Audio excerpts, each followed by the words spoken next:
What's going on, Tamers? Welcome to DigiPod, the digital podcast. I'm your boy, Barney, here with Dan and the mic stand-in DGU Gino. What's up, the guys? new mic. What's up, guys? Good to be on the show. Gino realistically should have been here last week, but Dan doesn't know how to coordinate guests. I don't Dan know. messaged me earlier tonight, and he's like, yo, should we get a guest on for tonight last minute? And I was like, I mean, no. And then he goes, yo, Gino, you want to hop on podcast? And I was like, why would you get Gino now and not last week when we were all talking about our regional runs so that Gino could talk about his regional one? Because I didn't think Gino wanted to be on the podcast, so I didn't bother asking. This guy. Guys, I'm always good to be on the podcast. I only drove us 6 hours. This guy. Barney out here effing up and then blaming me. Crazy. It is your fault. Then I was like, well, tonight we're recording the BT22 set preview. And he goes, well, instead of doing it with 2 people, we can do it with 3 people. And I was like, so I told him, I was like, all right, I mean, I guess this is fine because I can go record my Grand Archive podcast and I can let you guys anchor DigiPod, the digital podcast. But Dan has a problem with being the de facto host, which is fine. I get it. You know, I'm the boy. I'm Barney. I'm the face of DGU. It doesn't matter what Dan says. It's okay, Dan. I know you want me here to run the show. So I'm here. I'm that boy. First off, I have 0 issues with hosting. That's not my problem. My problem is that we could have done it as a collective because I want this as a group activity. You know what I'm saying? I want everybody to be a part of it, you know?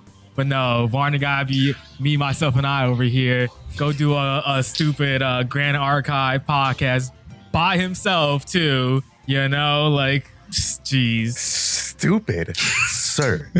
I'll have you know, it is a lot of work to anchor down a podcast by yourself. Not my problem. And that is it for today's episode of DigiPod, the digital podcast. Thank you guys for listening. And until I talk to you guys next time, peace out. This clown. Today we're talking about the BT22 set preview because last week leading into this week is pre-release/release week. It officially releases, I think, this Thursday. Since we're unified, it comes out in Japan on their Friday morning or Thursday night over here in the United States.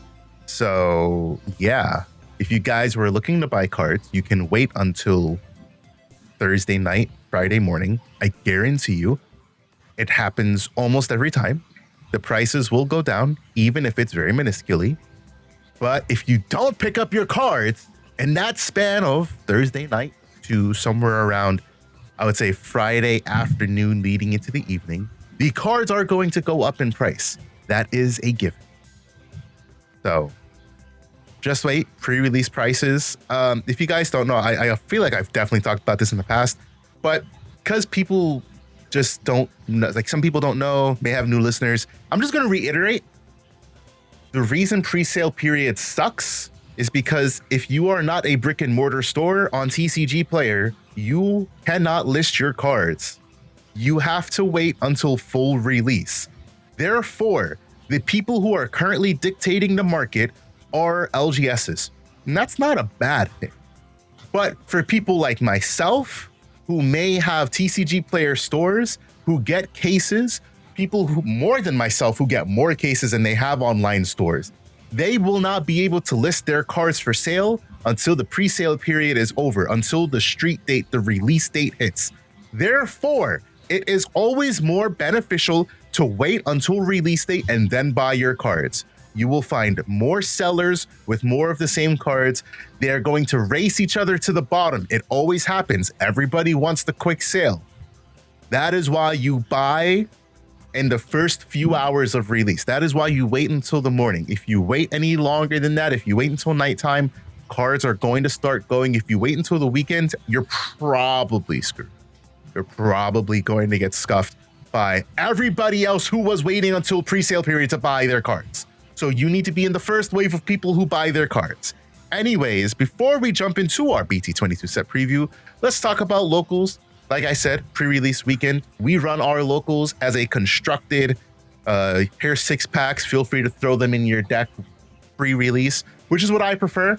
I don't personally care for sealed Digimon. It doesn't fancy me. For what it's worth, I don't care for sealed in almost any. There's like draft formats for Grand Archive, for Magic, for Star Wars. I've played Star Wars sealed. There's a Grand Archive sealed. I don't think Cardfight has one, but I don't, it's not my cup of tea. I just don't care for it. So me personally, I like constructed. So who wants to go first? I get Gino. You're our guest for today, so you can start off with the locals segment. Sounds good. So I won locals, by the way. I didn't face either of these guys. They were down at the bottom tables. I don't know what they were doing, but I took DM version 4. I won with it the previous week, and then since pre-release, there's always packs on the line. I always want to hope I get as many packs as possible, so I usually try to play a more competitive deck as opposed to a fun deck. But let me tell you, version 4 is one of the most fun decks I've ever played in Digimon. It's so silly putting my cards upside down underneath my stacks, and then using them later. It's very fun to use Digitamamon, who's basically the star of the show. You tuck the level 4 you want to play underneath earlier, and then you pitch it and play it. So version 4, great deck. I played round 1 was against Imperial. Our Imperial player today, I don't think he hadn't played the deck in a while, and he actually wanted to bring a different deck. He wanted to play Jespon, but he left it at home or whatever. So he played Imperial, and I think he was a little rusty with the deck because he was making a lot of misplays. Tried to play Primogenitor without a green source. He tried to end of turn DNA without the end of turn DNA source. So honestly, it was a pretty swift 2-0. That turn when he left his 2-4s on the board, Megadramon just ate them like it was nothing. Great. Easy 2-0, moving on. Then I played against Gamamon, and Gamamon is annoying because it constantly pops your stuff. Pops, and they have so much value. It's so insane. I swear one day when Gamamon gets like crack support, that hero, the BT21 hero, is going to be like the first card to get hit. Yeah, if Gamamon gets hit, that'll be a crazy world. But damn, that hero's crazy. You can start turns at like 9 memory like it's nothing. It's crazy. I'm a big Gamamon fan. I love Gamamon. I love Ghost Game, even with what it is. But besides the fact, so I played against Gamamon, and luckily he did not see his heroes too quickly, so he did not get super duper value. Sounds about right. But it was really long and drawn out. My deck goes really wide really fast, and his deck kills things really fast. So it's just kind of like a constant back and forth of I'm going to go really wide, and then he's going to clear 2-3 bodies, and then I'm going to go really wide again next turn, and we just go back and forth. He's a bit of a newer player, and I hit him with Medieval Gallantmon, and it kind of stun locked him. Because he wasn't really ready for, like, he scrambled on his turn to get his rookie back, but it was his only rookie, so Medieval just ate it, and then he couldn't do anything for that turn realistically. So Medieval MVP on that game for sure. And game 2, honestly, both games were really good. They were pretty back and forth, and you know, I did the things that I did. And then game 3, I came up against the dreaded Royal Knights matchup. And I was like, well, here's where my run ends. It's been fun, but, you know, I'm going to give it my best. So we went up against Royal Knights. Round 1, I don't know what he was thinking, but he made a really poor misplay where he played Leopardmon, the old 11-cost Leopardmon, and then didn't play another body. So there was no blocker. Wow. Sounds like that Leopardmon is really bad for the deck. It's kind of ass, not gonna lie. Good thing there's a cool new Leopardmon ace that slaps for the deck. Yeah. At any rate, he didn't run any of that Leopardmon. Maybe he didn't pull any in his entry packs. I don't know. But I swung 4 times because he didn't have any blockers. So I took that game. Game 2, he found the nuts. He had at least 2, maybe 3 Omni X's. So, you know, Escape. Wow. He saw a lot of Omni X's. Sounds like Royal Knights should play a lot of Omni X's. It's almost like it's the best card in the deck. And it's almost like you want to put your best card in the deck at 4 copies. Almost, right? Almost. At any rate, if you guys want the context for that, you can go watch the vlog that we just put out titled what is it? The real prize at regionals are the friends you made along the way. Digivlog number 1. Something like that. But watch it. But yeah, so basically he bottom decked Tyranomon, can't scapegoat being bottom decked. So really annoying. I was able to hit him with a Tyranomon ace into block Retail and Omnimon X, and that felt pretty good at one point, but I lost that game either way. And then game 3, it was pretty back and forth.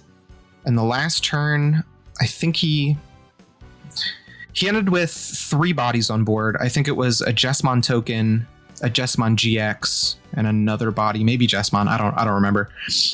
But he cleared my board with his board, and I had 1 Analog Youth on the board, the new one, and I slam Nanimon, and then I slam Analog Youth and put him to 1. Nanimon end of turn, go into Digitamamon. And because I didn't tap my Analog Use yet that turn, I was able to tap them then, keep turn. So I got a free Digitamamon and a free level 4. I go into another Digitamamon, play out Monochromon, which de-digivolves Jessmon GX Ace, spring turn back, drop another Nanimon. By the end of that turn, I had 3 Digitamamons on board with a ton of sources and 1 Kawagamon. And then he went for the Omni play, and I had 2 of the old EX1 Analog Youth on board, and he popped on my Digitamas, and I just stole turn. And then 1 from there, did Tyranomon shenanigans, played Kawagamons that stunned down, and just ran him over. And yeah, that was my locals run. It was pretty fun. Had a good time. Got a couple good pulls out of my packs. I didn't pull the SP, though, like someone else here in this chat did. But, you know, it was pretty fun. Good locals. I don't know where I'm going to be like when this episode releases in relation to Dan. So for context, Dan is right here for me. So Dan did not pull the SP. Couldn't have been a little Jimmy. I don't know. Dan, how was locals? Can we make a quick comment?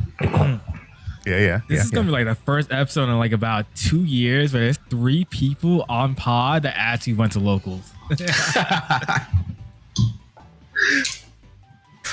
That is true. Man. Yeah, that is true. My locals run, I played Diaboromon. I was able to get enough support from the new stuff. So I got like the playset of Akira, Kirisari, 2 Infamons, only 1 Diaboromon, and then 3 Sumimons. That's definitely gonna be a 4 of moving forward though. And I got 2 Eratas. I think I pulled 1 myself, and then I bummed 1 off of Gino, and then gave it back to him later. I think it was. I don't remember anymore. And I just ran it with how I had it with that. Man, new support, fantastic. Having another really good searcher that has an inheritable, because obviously you still have the BT5 one, but that one doesn't have an inheritable, and you kind of like bomb deck stuff sometimes a lot, especially since it digs 5 cards deep. Always having an inheritable, especially in today's world, super important.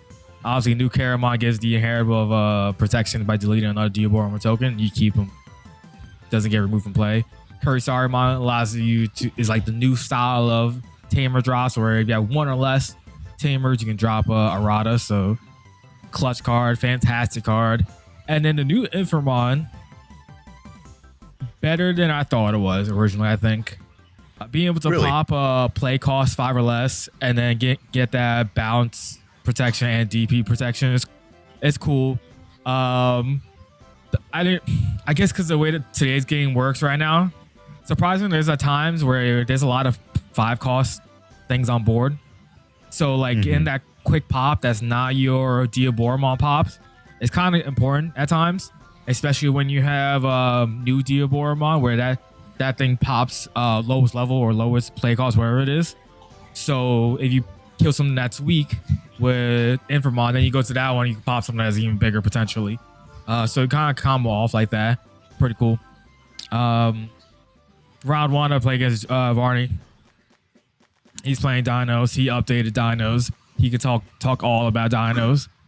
After I'm done here, game 1 was a bit of a grind fest. He got me down to 0s off rip, and then I was able to stabilize, getting Diaboromon with multiple tokens on board. And then after that, I was able to just go for game afterwards. I don't know if he medieval that turn or not, that game or not. Yeah, he did. You did medieval game 1, because I learned that you can out medieval and Diaboromon now. Or maybe it could have been game 2, whatever. Same concept. I've learned that you can out medieval in Diaboromon now, because that was a problem. That was a huge problem. Like, if anyone was trying to play Diaboromon in the format with medievals around, medieval is a scary dog for you. Like, you had no protection really prior, unless you're gonna play the clock card and it's trash, and realistically ain't no one gonna play that. And you just pop whatever, who cares? You play a token, great, medieval activates, we're gonna suspend, we're gonna pop, and so on. So that was always a problem. But now, when you do it on your turn, especially with new Diaboromon, play a token, play a priority, you get to do the pop first before they can do their activation. So then you can get rid of their medieval, which is super clutch. So that happened. And then, like I said, I don't remember what game it was. Armageddon. I know Armageddon came down game 1. And that kind of like closed out the game for sure. And then I just swung out with a bunch of tokens with jamming and stuff. Game 2, he won that. Oh, he blitzed me. That's what it was. He went Dino or Rush Tyranno. Master Tyranno and the Dynomon for 3 checks. Like basically wombo combo. You know, it's the ultimate combo. You get the Tyranno X, combo. You get 3 Ataro, and you put Dynomon on board, 3 checks on turn 2. Honestly, I think it was turn 2 because I was so slow in that game. I remember, like, I had the pieces, but I just wasn't getting there. And then, like, by the time that happened, I was just way too slow. He had too much pressure. I was like, all right, cool, no problem. I figured it out. Figured what I gotta do in the matchup. Game 3, I had a decent opening hand. I had like 2 rookies and a champion, I think it was, and maybe a Rada or something like that. I'm like, I'll draw into what I need, no problem. When I have searchers in my hand, Evo in the back, play a searcher, grab whatever that was on the top, and then I get to a hand stuck of Canourusmons and a Diaboromons with no Infamons. I was like, we're gonna have to gamble, try to get some draw going. So Sumimon, I raise like a Caramon, I play a Caramon, something like that. I don't remember what it was. Because Sumimon, you get a draw when you play something unidentified or a CS. So draw, nothing. I Evo, nothing. I Evo into another Canourusmon, nothing. I was like, this game, like, I can't, there's no way I win this now. He was slow out of the gates, but like, it didn't matter because he was able to climb up. My hand was so non-conducive of anything. He was still able to like game. Evo up, so like, he could have had an ultimate. Listen, do you know, I won that game pretty much solely on the backing of level 5 of a Metal Tyranomon XN. Correct. That was my boss monster then. and then he went into, he evoed into a medieval, and I was like, yeah, there's nothing I could do about that. Yeah. That literally was the only level 6 I had in hand. Dear viewer, I want you to know, okay, the banter that Barney and Dan have, it's not just for show. It's not just for the videos or anything. Let me tell you, there is nothing funnier than having these 2 guys play each other at locals. Okay, I'm at the table behind them, all right? On my back's turned, I just hear, listen, this is what I hear. Just swing out. You got this. Just swing. There's nothing I can do. It's so funny, man. I'm cackling. That was a true rendition of the conversation that was happening. This man stopped. He was like, what are you waiting for? Just swing. I'm like, I've got 4 bodies on board. Exactly. You've got 4 security and you've got 2 bodies. If I swing into the wrong thing, I might lose this game because I don't have a level 6 that lets me win the game. So I'm like, I don't know what to do here. I gotta play it smart. Sure, I got 4 memory. I don't have a Tyranomon. The memory, all the memory in the world too and stuff. I really did, and I was like, I wish I could do something with this. I hard digivolved into 3 Dark Tyranno X's. No, I did not X digivolve. I hard digivolved into 3 Dark Tyranomon X's. That is how bad that game was. So yeah, again, just because I never saw an Inframon, so I was like, yeah, that's GG's.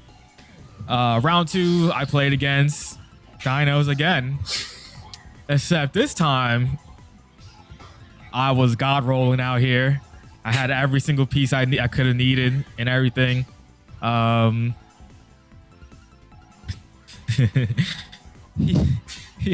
this is such a funny play. I can't, like, it cracks me up every time I can think about it. So I get a Diaboromon, the EX6 Diaboromon with a token. I think it might have been 2 tokens. I think I had Rada, and I think it was a Carom on the board. Don't quote me. I just remember it was something like that. I will most certainly quote you. Did somebody die? I'm sure it's fine. Oh, okay. And so he raises his, like, I think he Tyranna X. He has Liberators on board. He's going full combo. He goes Tyranna X, swing, effect, Evo into Metal Tyranomon. And you're probably thinking, oh, he's going to have D-Digivolve protection. Good. You'll be all right. Like, where we're going with this? No. He evolves into EX9 Metal Tyranomon because he pulled an SP and he swore he needed to play it because it's shiny. And so, cool. He D-Digivolved my Inframon, my Diaboromon. No problem. Then he goes Ryotaro, Evo to Dinomon. He pops a token or something like that off the effect. And so I'm like surprised because he didn't suspend Inframon to pop or whatever. I don't remember. Maybe it didn't matter because I think the token was suspended. Whatever. Anyways, or had protection. Whatever it was, it didn't matter. Inframon was staying on board. Anyways, and he's like 3 checks, security, blah, or 2 checks, whatever it was. I was like, "Are you done? You got no more effects, right?" He's like, "No, why?" I was like, "Okay, blast Digivolve to Diaboromon, Ace." He's like freaking out about it. So I go, all right, effect, play a token, effect the Inframon, D-Digivolve him, and then Diaboromon effect, let's pop him. He was like, God damn it. And, you know, whatever. And it ended up getting game the following turn. Game 2, same concept basically. He tried to swing with a Metal Tyranomon, and he went to go to the Evo. And again, I just D-Digivolved him. And I was just like, you saw this happen again. Why would you play into the same play again? And so, because I got double Inframon on board.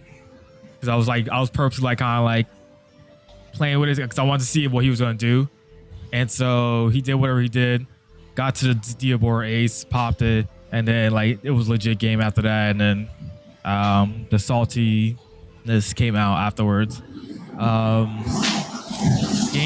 Round 3, I played against Imperialmon. He doesn't know that Diaboromon is a good counter to Imperialmon, but Imperialmon bricked dumb hard game 1, and by the time he scooped that following turn, I would have had like 5 Diaboromon swings or something like that, and would have been game regardless. And then game 2, it was a bit more competitive. He got into purple-red Imperialmon fighter mode. Now that card F's me up, you know? Because I can't play Digimon by effects, which means I can't play tokens. Which is super important. I mean, you can. How? We're talking about BT16 or BT16 Dragon mode, right? No, my good sir. Imperialmon fighter mode, purple-red. Oh, yes, sir. Sorry, I forgot that Imperial players have decided to be toxic. My bad. Yes. So it floodgates me out for the turn, right? So I'm like, cool, no problem. You got some cool effects, I guess, whatever. So I set up for another play afterwards for like a Diabor Ace, I think it was. And then I got the lock of EX6 plus Ace on board. And then that was it. I de-digital his FM to Dragon mode. He tried to do stuff with it. I was like, no, we're going to de-digivolve him again and then pop him. Stuff like that. And then he tried to do something else. I was like, no, you're going to redirect. A pilot to my swing, we're redirecting into Diaboromon and let it die. No partition for you, my good sir. And then that was basically a game after that. 1-2-1. Somehow I got 4th place. I guess Miles' loss was to you, Gino. So that means his win percentage was higher than mine, I guess. That's unfortunate. I got like a couple packs. And then that was it. None of my packs were good. As for me, like Dan said, we played round 1. We already talked about that. I'll skip right past that. Round 2, I played against the Royal Knights. Game 1, I had game until the Crayon Eater appeared. So I don't think I should need to say anything more. Crayon Eater wins games, and I say that as a Royal Knights player. I was about to say, but you're a Royal Knights player. Yeah, and I say that as a Royal Knights player. Crayon Eater wins games. It is the emergency button. It is the card that lets you do stupid stuff. So yeah, Crayon Eater. I didn't win that. And then game 2, I bricked like I have never bricked in this card game. I have not had a brick so bad in any sort of locals or regional or competitive play for honestly months. Like I've had it in testing. I've never had it in tournament. Both hands were non-conducive. Mulligan hand was non-conducive. So bad. They were non-conducive. So yeah, we lost that 2-0, unfortunately. I think I could have taken it. Obviously I would have won game 1 if it wasn't for Crayon Eater. Unfortunately, he ended up sequencing his plays well enough because he was very big debating on it, but he sequenced his plays well enough to do or you can digivolve into, I think he digivolved over Jesmon. He got the neg. And unfortunately, no, sorry, let me rephrase. He was running the Alphamon. And so he had a black and a... Oh, he DNA'd. Red. Yeah, he DNA'd. So same thing that happened to me on stream at regionals is what basically locked down game for him. He got the trash security, recover 1. The security that got trashed was I can't remember what got trashed, but it just meant that now he did the neg 15. He's bigger. He popped something, but unfortunately he swang, because he did the neg 15, he swang the token into it. So Tyranomon only pops lowest DP when it comes out. So I had to pop the token. I couldn't get the ace overflow. And yeah, he just had too many swings. If I could have drawn better game 2, it's potential we could have went to game 3, but honestly, not with the way the deck was built.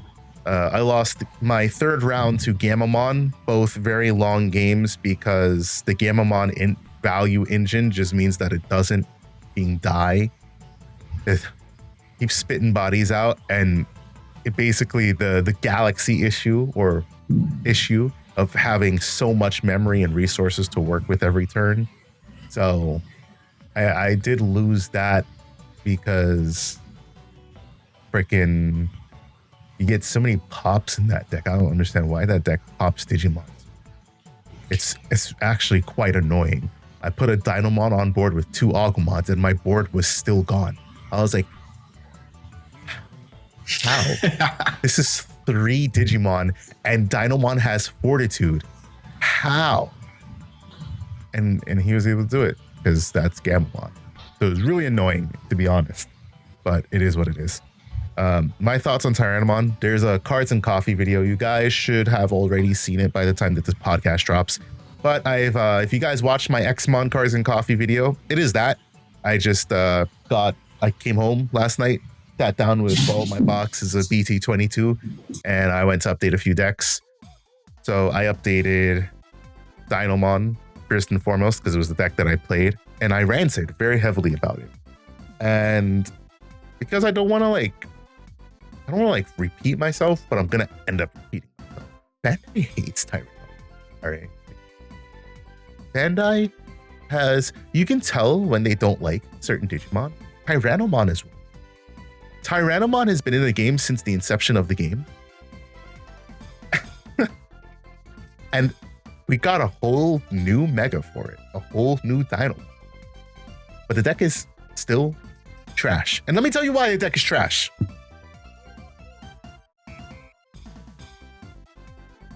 You have a red and green Agumon that's searching. Cool. You have a red and green Tyranomon. Cool. You have a red and green Master Tyranomon. Awesome. You have a red and green Dinomon. Fantastic. You know what else you have? You now have a green and purple Agumon X antibody for Tyranomon. Nice. You have a green and purple Dark Tyranomon X as well as a Dark Tyranomon. Cool. You have a green and purple Agumon. That's bad, but you still have one. You have a green and black Metal Tyranomon. You have a green and black Metal Tyranomon X antibody and a green and black Rust Tyranomon. Fantastic, right? You know what you have that is not? Sorry. Rewind. Do you know what color I said every time I mentioned a card? The color green. Color green. You know what the color of your canonical egg for Diamond is?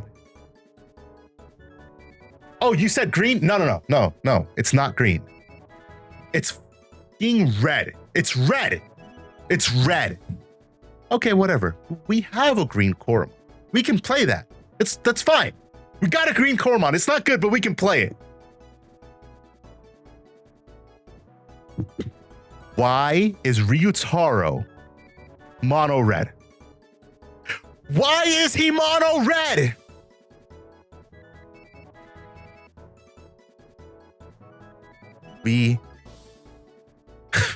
It's so infuriating that they gave us an entire line that shares the color green, but our teamer is red.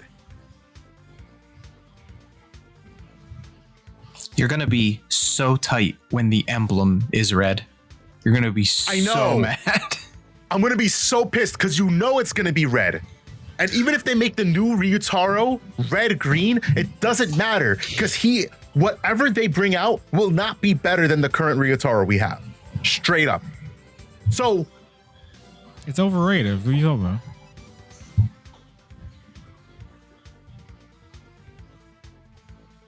Tyranomon enjoyers. You have Tyranno X. You're all right. Unfortunately. That's another red-green card.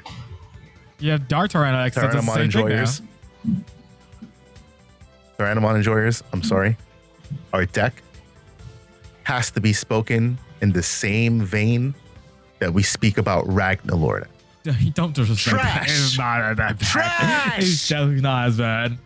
Editor, give me the Forky meme, please. Trash! I love Tyranomon. Ragnarmon is Ragnarlord is like tier like 6. While Dinomon is like tier like 4, 3 or 4. 5.5. No. It's 5.5. Like It's like, not. He is not consistent. It's like 3. He is not consistent. Do you know how we play our tamers for free? By Digivolving for 3. Do you want to know how much our tamers cost? 3. It's still free. You're getting a champion and you're getting a free tamer. You don't have to, Do you want to know something? If you decide to play Scramble, you can't red Scramble a green or purple Agumon. Because your red Digimon has to Digivolve into a red Digimon. Who plays so you can only red Scramble. That's exactly why that's the issue. You don't run Scrambles. You run like the red-green search, mem search or whatever it is. We got green scrambles. There's green scrambles here. Why would you see the issue here? Why would you? No, can I ask you a serious question? Why would you scramble in the deck when the way the deck works is all when attacking you Evo? Because sometimes you don't have the cards in hand to pull off the chain combo. Therefore, sometimes you have to straight Digivolve.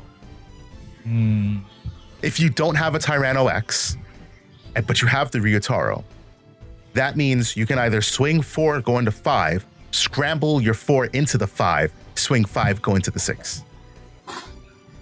But now you have the consistency of having a Tyranno X and Dark Tyranno X at Evo, so it's easier to see those pieces now. I'm just saying.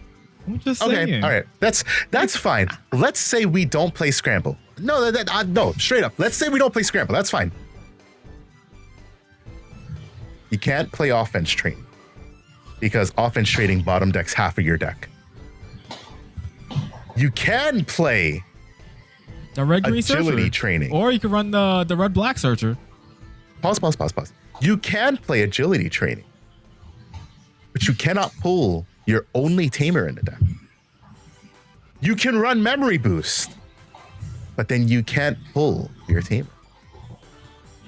In other words, either you are sacrificing consistency of pulling your tamer or the consistency of pulling your pieces, or you're not running consistency options at all to play the deck, inherently making the deck complete and utter trash in comparison to every other Liberator deck not named Royal Base. Even Ice Snow is more consistent because the deck is entirely blue. It may not be good, but it is at least consistent. Bro, that deck is worse than Dynomon. Don't do that. Stop. It is at least consistent. They can search. They can play blue memory boost. They can play the blue training, and they can play blue scramble. You know what? We can't do any of that. Meanwhile, the heavy metal Dramon player looks at you with no cards in his hand, right. No Digimon on the field. Right. There's many decks way worse than Dynomon. Heavy metal enjoyers are a different breed. No, they're retarded. They want to still enjoy that dumbass deck. I was one of them. So You're one of them. Exactly. You have the SP. Exactly. And that's why it's chilling in a deck box and not coming out ever again. And that is how I feel with Dinos right now. It was so infuriating last night that I'm just like, man, to make problems even worse, Rust Tyranomon, fantastic promo.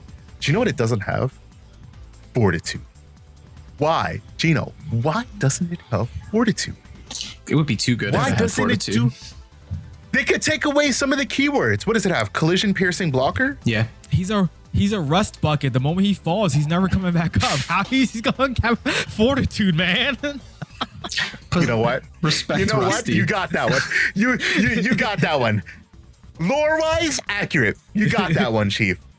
We don't have any protection. The Metal Tyranno X, as good as I like it, I'm only going to play it at 2, though. Nice thing is it can Digivolve over Master Tyrannomon. You only get effects if it Digivolves over Metal Tyrannomon. And it does prevent one of your opponent's Digimon from Digivolving, which is useful, and it's a plus 4K until the end of your opponent's turn. End of opponent's turn, it also forces a Digimon to attack as the inherited. It's okay. I actually never thought I would say this, but the way that I was playing the deck yesterday, right, Gino. I actually missed having 4 Master Tyranno. I missed just being able to be, because when I did that play against Dan, I never got that play for the rest of the night. And I basically won that game because 3 security on turn 2 or 3 was just like, all right, cool. Response, no. I win soon. And that's why I won that. I didn't have Omni X in the deck. I had an Agumon Ace from the old iteration. So I took that out and now I'm playing Omni X. So basically now I represent kill when I do that play. 3 checks. So you took out Rust Tyranomon then, right? Yeah. Okay. Just checking. And yeah, exactly. But that's exactly because it's green, black. Yeah, it's just going to be medieval because like there's nothing else better to run. I mean, I guess in some weird world, I could play the Guillemon because it has that inherited when opponent's Digimon is deleted, you get to draw a card. And then if they have a level 6 in play, I can play Gallantmon, so I can do some stupid shenanigans with that. But I'm not going to go through that. I'd rather just play medieval and call it. That Rusty cooked me though. Rust is the reason why you won game 2. I think it was. No, that was the Master Tyranno and the Dynamon play. Because Rusty doesn't have Sec +1. If he swings into something, he has Sec +1. Because I had blockers and whatever, you kept colliding and piercing 2 check. Oh right. Yeah. I like the card, but like it's hard out here as a Dino enjoyer. So the deck is, for as much support as we have, still very disjointed. This is what you gotta do now. This is what you gotta do. I'm telling you, this is the play right here. All right. Check it out. Okay. Gino's gonna be with me on this, right? Yep. You take Ryotaro, right? Yep. You push him to the side. You take all 4 of them. Yep. Put them down to 0, right? Yep. And then you put in 4 analog youths, and you put like 2 to 3, X antibodies, right. And you're good to go. Yeah. Why didn't I just play Cool Boy? Cool Boy is it. I'm building this deck, and I'm gonna put Cool Boys in. Why don't I just drop Ryotaro and play Cool Boy? Exactly. I don't know that's what you should do. I don't know if you should drop Ryotaro, but I'm just gassing. Probably, maybe you go full Cool Boy and like 2 Ryotaro, you know what I'm saying? Because think about it, right? You get to Cool Boy doesn't care if when attacking, you go into the same level Digimon as X. This is correct. Yes. You can tap, gain a memory, and draw, and now you're even more consistent and more memory efficient than you were previously. All right, so real talk. Wait, one more. I forgot this one. Okay. I don't think I saw you play it. You gotta play the Tyranomon from BT14 that reduces the evo cost for all your dinos. Go into that. Then you go, Tyran X's, whatever, Cool Boy, blah, blah. You swing, reduce. You know what I'm saying? There's a whole lot of mem gaining there. I love that Tyranomon. Don't get me wrong. But there's no world for it between, obviously, Liberator Tyranomon. And you're at least 2 of Ryotaro playing Tyranomon. You're play cost 3 or lower, red or green, playing Tyran. It don't matter. You got Cool Boy, you got to play now. So who cares about that? Right. So I'm going to pull out my 4 memory boosts and I'm going to put in 4 Cool Boy. No, you don't take out the mem boost. You don't take out the mem boost. You take out Ryotaro. Yeah, don't forget the X antibody or protoform, which I think probably X antibody will work probably better. X antibody. Yes, I do run 1 X antibody. I would like to run 2. So check I it, didn't right? have space for it. With Cool Boy, you'll get it more often. Exactly. Check it, right? You go raise up, go into Tyranno X. You slot the X antibody underneath. Tyranno X effect, evo to whatever 5, and the X antibody go into your X version. Get some memory off Cool Boy, and then if you have another Ryotaro on board, then you go into the Dino or what's gonna Rust. hurt? He's gonna be that's a wombo combo right there when you don't have any of that. You know what's gonna hurt? No, forget that. It's gonna be when I play the Cool Boy and I'm like, I know this is gonna reveal a Dynamon. Oh, 100%. I need to play the Cool Boy, and you play it, and you're gonna see not 1, but you're gonna see 2 Dynamon. Oh yeah, and you're gonna be like, yeah. 100%. So all right. Actually, I got it. What we can do? Forget about Metal Tyranomon. We don't even play it. We're gonna play the BT. I don't know which one it is, but we're gonna play the other Master Tyranomon. Digivolve GG. Yeah, exactly. No, it's fine though. It's fine. We're gonna play Master Tyranomon.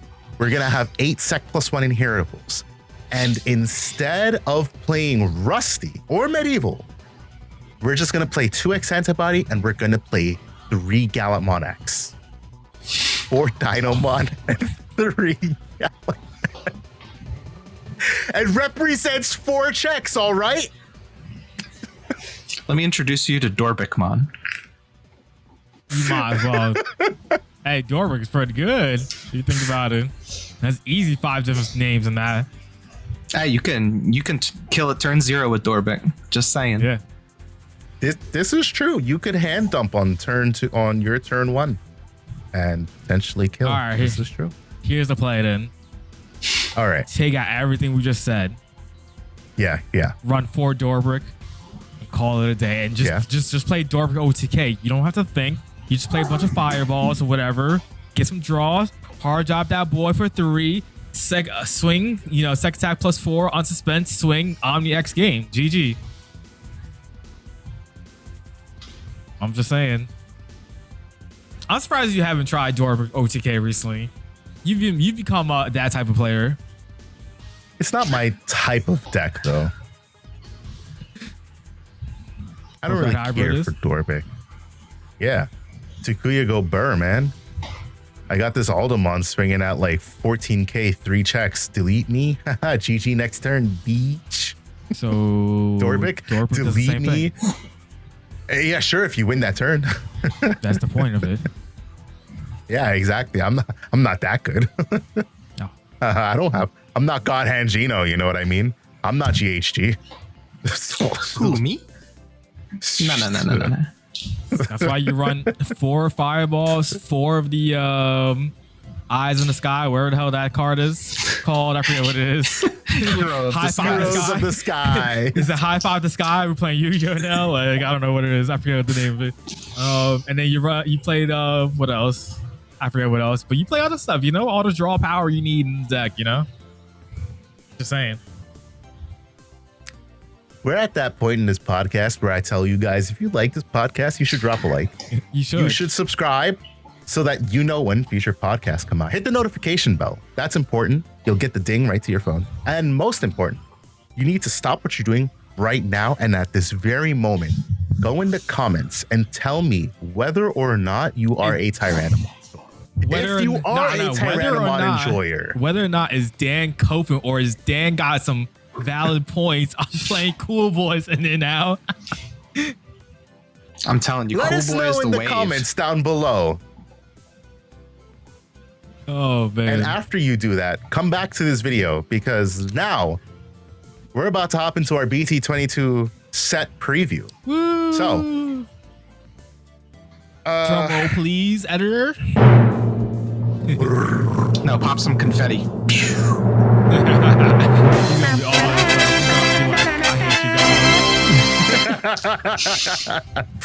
So, who has the least amount of decks to talk about? I don't know. We all Who have is a lot the of most? I feel like, I was gonna say, I feel like you and Gino are more excited. No, not feel. You and Gino are more excited for BT22 than I am. 1000%. For a few reasons. Number one, I don't care for I didn't care about adventure. I don't care for these sort of traded family decks like this, like Cyber Sleuth, how Time Stranger will become up. It's just not my style of deck. I like the toolboxy nature of it, but I don't care to play it. I don't care to build it. So there is pretty much 5 things that I'm interested in. Obviously, I just spoke about the bad support cards that Tyranomon got in the Agu X, the Dark Tyranno X, and the Metal Tyranno X, wherever he may be in this smorgasm of cards. Cool cards, but they don't help the problem. Hey, did you read your dictionary this morning or something? Using some words today. That one is not a word. Smorgasm? Hold on. I think you're looking for smorgasbord. Smorgasbord, which is a collection of things. I guarantee you, if you guys go and look at, not now, by the time you're watching this, if you go and look, you're going to find an entry not on Webster, not on Merriam, but on Urban Dictionary. Urban Dictionary, yeah. All right. So that's the one you read this morning. Okay. Yeah. So yeah, Tyranomon, I was excited for, and now I'm not. My hopes were dashed very quickly last night. There he is, Metal Tyranomon X. I like it. It just doesn't do enough. Obviously, I can't say obviously because Dan didn't know, apparently. I have Galaxy Max Rarity, so I am very excited for Diaboromon, new Sayo and stuff. I played this against Dan very briefly last night, and I can say deck is so much better. Diaboromon having removal on body now is nice. Old Diaboromon didn't have removal, which was, I guess it was okay for the time, but now you go into your level 6, you pretty much want to be able to remove a body. So Diaboromon being able to remove a body is not only cracked, but her end of your turn at one of your Digimon may unsuspend fixes one of the core issues that plague the Grace Nova variant of Galaxy. which was the fact that Grace Nova had Sec +1 and blocker, but no reboot inheritable, no way to unsuspend. So you had to choose to either be aggressive or to be defensive. And now you can do both. This Diaboromon is just so good. Ice Clad means that nothing is bigger than you outside of your security battles. Blocker, Ice Clad and blocker, hello Hexablau, you know what I mean? And then it's not in this set, but I'll have to talk about it because it does matter. You have the new Apollomon Ace. I guess I can't search that. You have Apollomon Ace, who is basically deleting 11k. And then end of your turn, it lets 2 of your Digimon DNA, which means you can hard drop this while you have that Diaboromon on board. Get the DNA. Of course, it's going to unsuspend because it comes in as a new Digimon, but the sequencing is because they're both end of your turn. One of your Digimon may attack, so you declare the attack with Grace Nova, proc all when attacking, and then your other end of turn does have to resolve, so you get the unsuspend. So now Grace Nova does what that deck should have been doing since EX5, which is really good. Along with the Grace Nova, that's purple. Geez, I think purple's the first color. Yeah. We got a new searcher. We can finally chuck the Agumon out the deck. This Lunamon searches the same cards effectively, but the inheritable is really nice. It is tempered. They didn't give us any memory gating inheritable, but you do get to place it underneath or place your top stack card underneath to draw one. You have a new egg, Moonmon, which I actually think is a lot better than, I'm not saying people are looking down on it. I looked down on it. However, I was like, I still want to play Sunmon.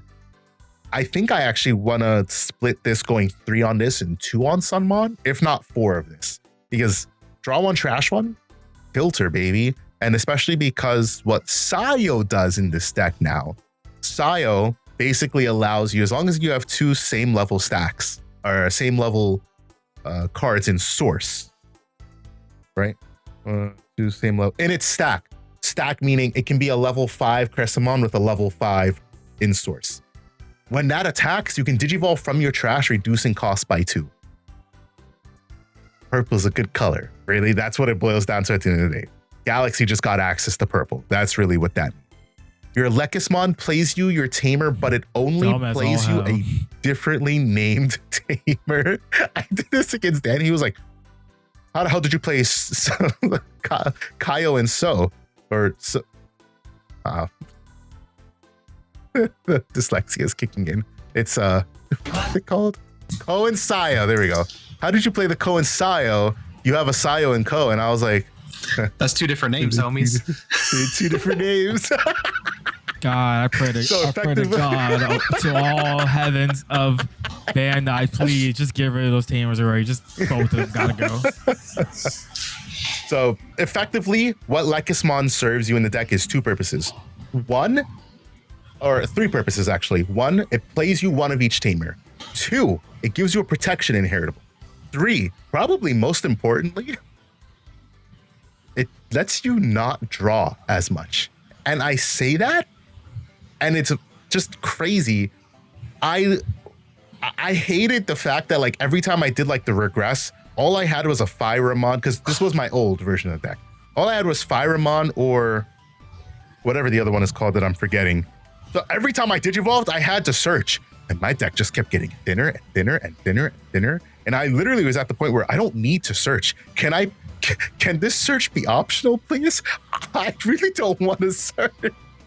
So it's nice for that. Been talking to some people in Big East. They said you bump the searchers down to 4 total, 2 of each. You play 4 of the Lekis, 4 of the Galgamon, which I pulled the Galgamon against Dan. He was like, why are you still playing this? I'm like, because it's a stupid card. Great card. Jamming, gain a memory, draw. What's not to love? Exactly. So I like that. The Crescimon, the only bad thing, and I have to say it in air quotes, the only bad thing is that this doesn't digivolve for 1, which you really do appreciate. Oh my God. I know, right? You do appreciate digivolving for 1. Man, Let me tell you. I got an Evo for the full cost? Take this card out of the deck. For 3, oh, do it. But it does set up your trash. It does stun not only Digimon, but it can stun Tamers. And it's an extra inherited protection. So also really good. And look at really that like art, the man. new Galaxy support. Beautiful. I know. That art, I actually quite like this Tyranomon art more than like I initially did. I wasn't like too like amazed by it, but like see it in person, it's just like, okay, in that person is a it was nice definitely art. a lot nicer for sure. I really want to see this one in person because I felt the same way about Sayo. This looks nice here. It does look nice in person. I don't like that this is kind of the same pose, but like the kind of like the art style of it really does hit like when you're seeing it in person, especially with the texture. So Digimon artist, goated as always. In terms of other decks, I'll let Dan talk about that one because that's more his deck than my deck, unfortunately. Same one with Diaboromon. Whoop, now it's Gino Dan show because everything else is not what you care about. I'll let Gino talk about this one because I know he's excited for that as well, and I've talked about too. So yeah, that's pretty much it. I have 3 decks that I share in common with Dan and Gino. I think just the last card that I want to touch on is this boy right here. His name is Leopardmon Ace. What about Canourusmon? You're not going to talk about Canourusmon? I'll let Gino talk about him because he's also excited, and then I'll comment. You can have Canourus. It's okay. I'll comment. All right, I'll talk about Leopard first. This card, let me tell you something about this card. Can I make a quick comment? It's like, I know he's Royal Knights / CS support, but man, they legit just gave him the one card and they didn't even give him like no other support, which was kind of crazy. Yeah, I know. I mean, he does Digivolve from CS, so I guess that matters. But like, yeah, that's what I'm saying. He's I don't know. Do you care? But they didn't give him no like beast support or whatever. Yeah, I'm also sad about that as well. I mean, to be honest, like as a Leopardmon enjoyer, like not even looking at Royal Knights, like this card is horrible.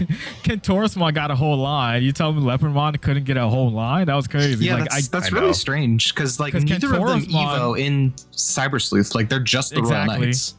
Exactly. That is a travesty. Leopardmon, this is a bad Leopardmon for Leopardmon. This is a really good Leopard for Royal Knights. And it's pretty solid. And it's pretty solid for Cyber Sleuth too, for CS deck. Yeah, for sure. This Leopardmon, let me tell you what this represents.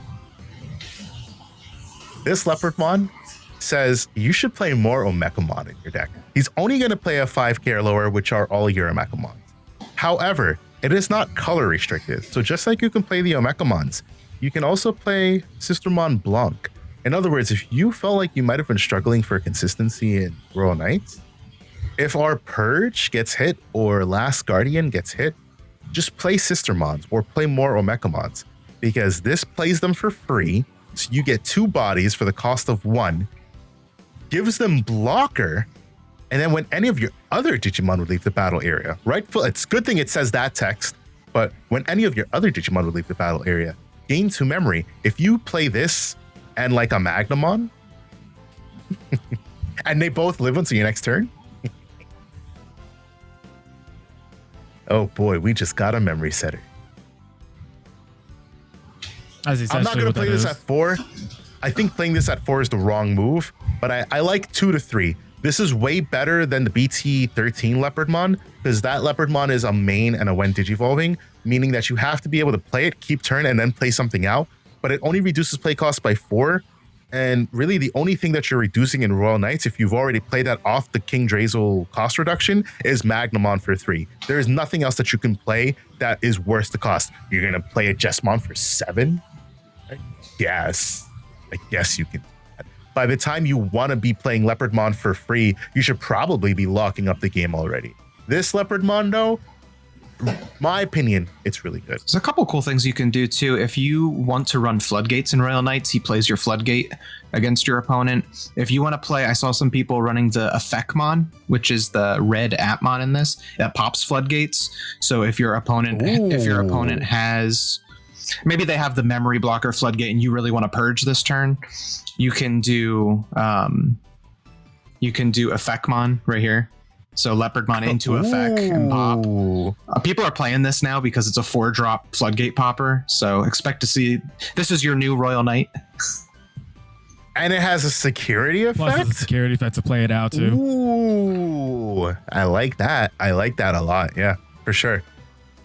So I think Leopardmon's really good. Last card I'll talk about, or the last line, it's my boy, Canourusmon, not Tyranomon. Canourusmon! Horsepower, baby! Horsepower coming back to the forefront with his on top. Wait, sorry, I meant Richard. I meant Richard Sampson, not sorry, Bandai. Yeah, it is what it is. It's fine. Anyways, we did not get a new egg, but that's fine. We still like the old Diaboromon egg.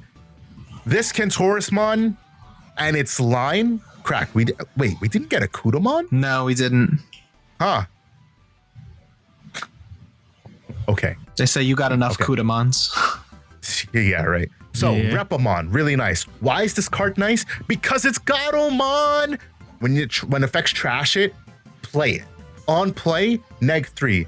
If you trash your security, instead, -6. Cracked. On play and when digivolving. Tyranomon, cracked. When effects trash it, -8. Huh? Neg how much? 8. When digivolving, trash your top security, reduce the Digi-evolution cost into a Canourusmon or a Mitamamon. My boy. It does say CS trait, so that is to note, but we don't care about that. We don't care about that. This is horsepower. Canourusmon or Mitamamon reducing by 2, meaning that you can go into this bad boy here that finally has black box text that digivolves for 3, which was sorely missed from the old Canourusmon. Go into this for 1 when digivolving. Basically get recovery, 1 yellow card, non-cost restricted. Hello, Wyvern's Breath. How are you doing? Hello, Odin's Breath. Hello, Revelation of Light. Blocker barrier. When this Digimon suspends by trashing your top security, it unsuspends all turns. Let's paint the combo. You have this blocker standing up here. Your opponent swings. They're not expecting anything. You decide to block. You're like, oh, I'm bigger. I'll delete you. You're like, nah, not in my world. Barrier. You are going to then trash your security. Oh, it's an Odin's Breath. -3. Oh, it's a Revelation of Light. -5 for the entire turn. Unsuspend. Canourusmon lovers. We eat good. Hell yeah, dude. And if you want to, you can play the Garomon too. And now you got 8 targets that can pop out of your security and slam. It's not if you want to. If you don't play this Garomon, you are making a sore mistake. I'm just saying the other Repamon is really good too. That's the thing. I'm playing all 3 of them, but I'm gonna have to split them somehow. Because that Repamon is good, and I do like that Repamon a lot. But I mean, trying to maximize your consistency of when effects trash card, do thing. Play this that has barrier on body and as inherited that says when a card is removed from your security stack, it does see itself. Right, Gino? Yes. This is the one that sees itself? I believe it does see itself, yeah. It does see itself. Gain a memory, which is stupid. And then to paint the picture, one of my favorite cards in the game. I always love this card. Mitamamon. You trash top card, play a level 4 or lower from your hand, it gains rush for the turn. You now have 8 bodies that you can trash that play themselves. So you can effectively get 2 bodies out, give rush, and while he sits on board, is still giving everything sec -2. If you're sitting at, I think you have to be sitting at 3 security and your opponent's sitting at 3 security. Like at that equilibrium in the game for it to affect level 6s. And every time you lose a security, the effect applies to lower level Digimon. So then they end up having to remove the Mitamamon. But this card represents massive value because it gives everything barrier. It gives you the when digivolving and when attacking. And I love this Canourusmon to heart. I'm probably going to still play this at like 1. Yeah, I feel like I got to, right? It's just so insane. 6 or fewer cards, gain 3 memory unconditionally, just gain 3 memory, also gets you the recovery. And then when attacking, trash top card to do a -7 and unsuspend, you trash that Tyranomon, that is -15k. You trash a Revelation of Light, that is -12k. This card, I can't wait to brew this deck. You can slam the other Canourus too, right? Doesn't he come down for 6 if you have few enough. If there are 6 or fewer, yeah, you can just hard slam them, call it a day. 6 cost, blocker barrier, and still recover one. Yep. Royal Knights, stay away from this guy. He's not for you. He's not for you. I can most certainly say I'm going to be fitting some amount of this Canourusmon in my Royal Knights deck, but not before I build my horsepower deck. I have never been more excited to pick up a yellow deck. I haven't played yellow in ages. It's been a minute. All right, guys. So Canourusmon goes from table 500 to table 100, maybe. You know what? I'll take that. It's better than Diaboromon. Let me stop. No, it's not. I don't know about all that, but I'm gonna cope with it. I think it's definitely solid. Again, I'm exaggerating a little bit, but I think it's definitely solid now. I think it has to be a good pilot to play well with it. That's definitely a deck that's going to need some tinkering. You can't just like make a 50 card deck and be like, yeah, this is in, and that's it. You definitely have to play test. It's not Unga Boonga anymore. Well, exactly. I mean, it never was Unga Boonga, but there's definitely some things you're going to have to play test to see what you like and don't like in the deck, right? What if you don't like the Forgotta for whatever reason in the deck or stuff like that? You're bad. I don't know. You're bad. You know, bad. I'm just saying, just giving an example. Relax there, buddy. Nope. I'm calling it out. I'm sorry. Y'all can quote Barney on that. And, watch that come back to bite me in my ass. Because I mean, you can go realistically. It's all vaccine. You just go yellow vaccine, Patamon, Evo, and do all that shenanigans as well. Free Evo to the champion. Do your thing. Wink, wink, and nudge, nudge. Patamon's still the best yellow card. Yeah, definitely. Sorry, Angels, but I'm finally taking you apart. I need you for my Centaurus. Definitely bringing some cool back things. the horsepower, baby. Hell yeah. All right. Who wants to go next? Who wants the next pick at decks? You got a lot of them to you want to talk about Liberators real quick? Those are quick. We got 2 Liberator decks. So we'll go with the blue one here because it's sitting on my face. Sure. Songo, Shell, Marine Bull, Ryugu, and this busted Airymon. Beautiful cards right there. So off rip, I think the Songo. Let's go back real quick. We got an egg. We got even a new egg. I think the egg, I believe, is that's solid right. too. We did get a Puyo. Egg solid. Egg's really needed. Yeah. When an effect places Digimon cards with accuracy ammo and its traits, gain a draw one, and the whole time you're placing cards underneath to gain effects, like from Yao. Like you do the OG Yao, you swing, place them underneath, you're able to get a draw, so you're able to replace the card you put. So you always have your hand size, and you're not a losing card. So card advantage stays the same, which is really good. Sangomon is a really good card too. Being able to go to Sangomon. It gives blocker on play by tucking. Sorry, I'm dumb.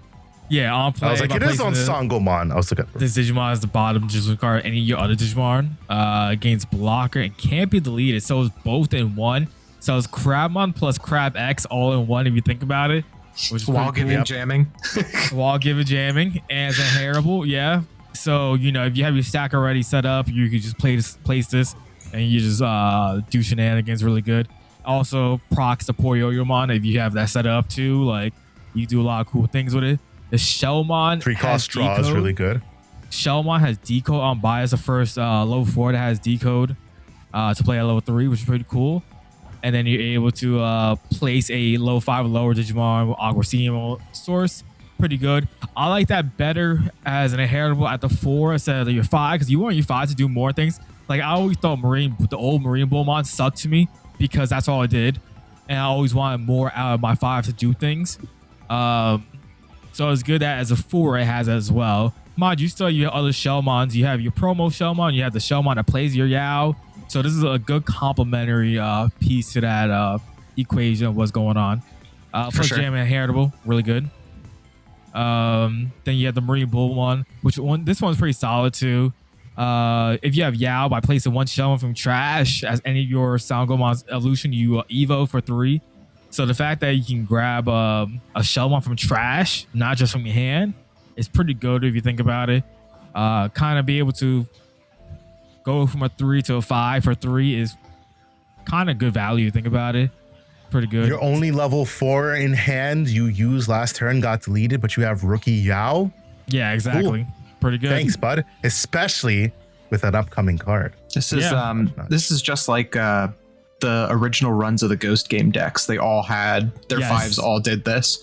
So it's cool to see that effect coming back because honestly, it's pretty strong. Very strong. Yeah. But those, I think, the right decks need to use and abuse it. Were they from trash as well? I don't remember. I feel like I forget if they were hand or trash. Because I played the Jellymon and that wasn't trash. It might be from hand, which makes it a little worse than this card. Maybe. I don't remember. But anyways, Inherited, pretty good. You may play a low 4 lower Aqua Sea Animal. You know, you're always doing shenanigans and fish, so being able to have another way to play something out, really good. Especially end of attack, not bad. Yep, same as the OG Marine Bull. Yep. But we don't care about the old one anymore, though. You know, we might care a little bit more now because of Archetypes, but that black box text say something else. Yeah, exactly, right. Ryugu, really good card too. Deco, like the old one has it. I honestly think this one is better than the older one. I think so too. Being able to by placing a 5 or lower Aqua Sea Animal and you traits to the source, one of your opponent's Digimon or Tamers can't suspend at the end of the turn. All turns, once per turn, when effect adds to the source, return one of your opponent's low 5 or lower to the bottom of the deck. The other one always felt like, for an SR, it always felt like a more complementary piece to like the combos. You never wanted to be as your main for, especially as someone who played it. Like, it's cool. Like, you may play 1 low 4 lower Digimon card from your source without playing a cost any turn, or return one of your Digimon to the bottom of the deck, return one of your opponent's Digimon the highest lower. So like the best value out of this is by sending him to the bottom of the deck. Sure, you deco, you get your 5 out, but like now what? Like, you lose your 6. You know what I'm saying? Like, you don't want to lose your 6. You really don't ever want to lose your 6. At least this allows you to bottom deck something, a 5 or lower, 8-2 pad. Archetypes will deal with the rest of it on the board anyways, so when you get to it. So like, it's really good in my opinion as there. If let's say you're gonna go like a Ryugumon, just like tribal style deck, this is gonna be your new 4 for sure. You ain't doing no Ryugumon tribal. Archetypes is too damn good for you to do that. Well, yeah, that's what I mean. Like, that's gonna be your. Anyways, Archetypes, crack card, beautiful card, great card. Deco 6 or lower, so being able to just play your 6s is crazy. Like, I've thought about so many different things of decode 6 and just like, oh, which sea animal can you play out of it? It's just crazy. Like Zhang Peng off rip, like the SR one, is would be crazy value to play off of this, the decode. Definitely. When Digivolve, you could play a 3, 4, and 5 from these sources, and they all have effects. You get those effects. It's so beautiful. And then when Digivolving, when attacking, once per turn, by placing one of your other Digimons at the bottom Digital card, return one of your opponent's Digimons to the bottom of the deck. It's not your lowest. It's not DP related. It's just you choose whatever you want. That's why I say you want this. You rather have this new Ryugu because you bottom deck something with that.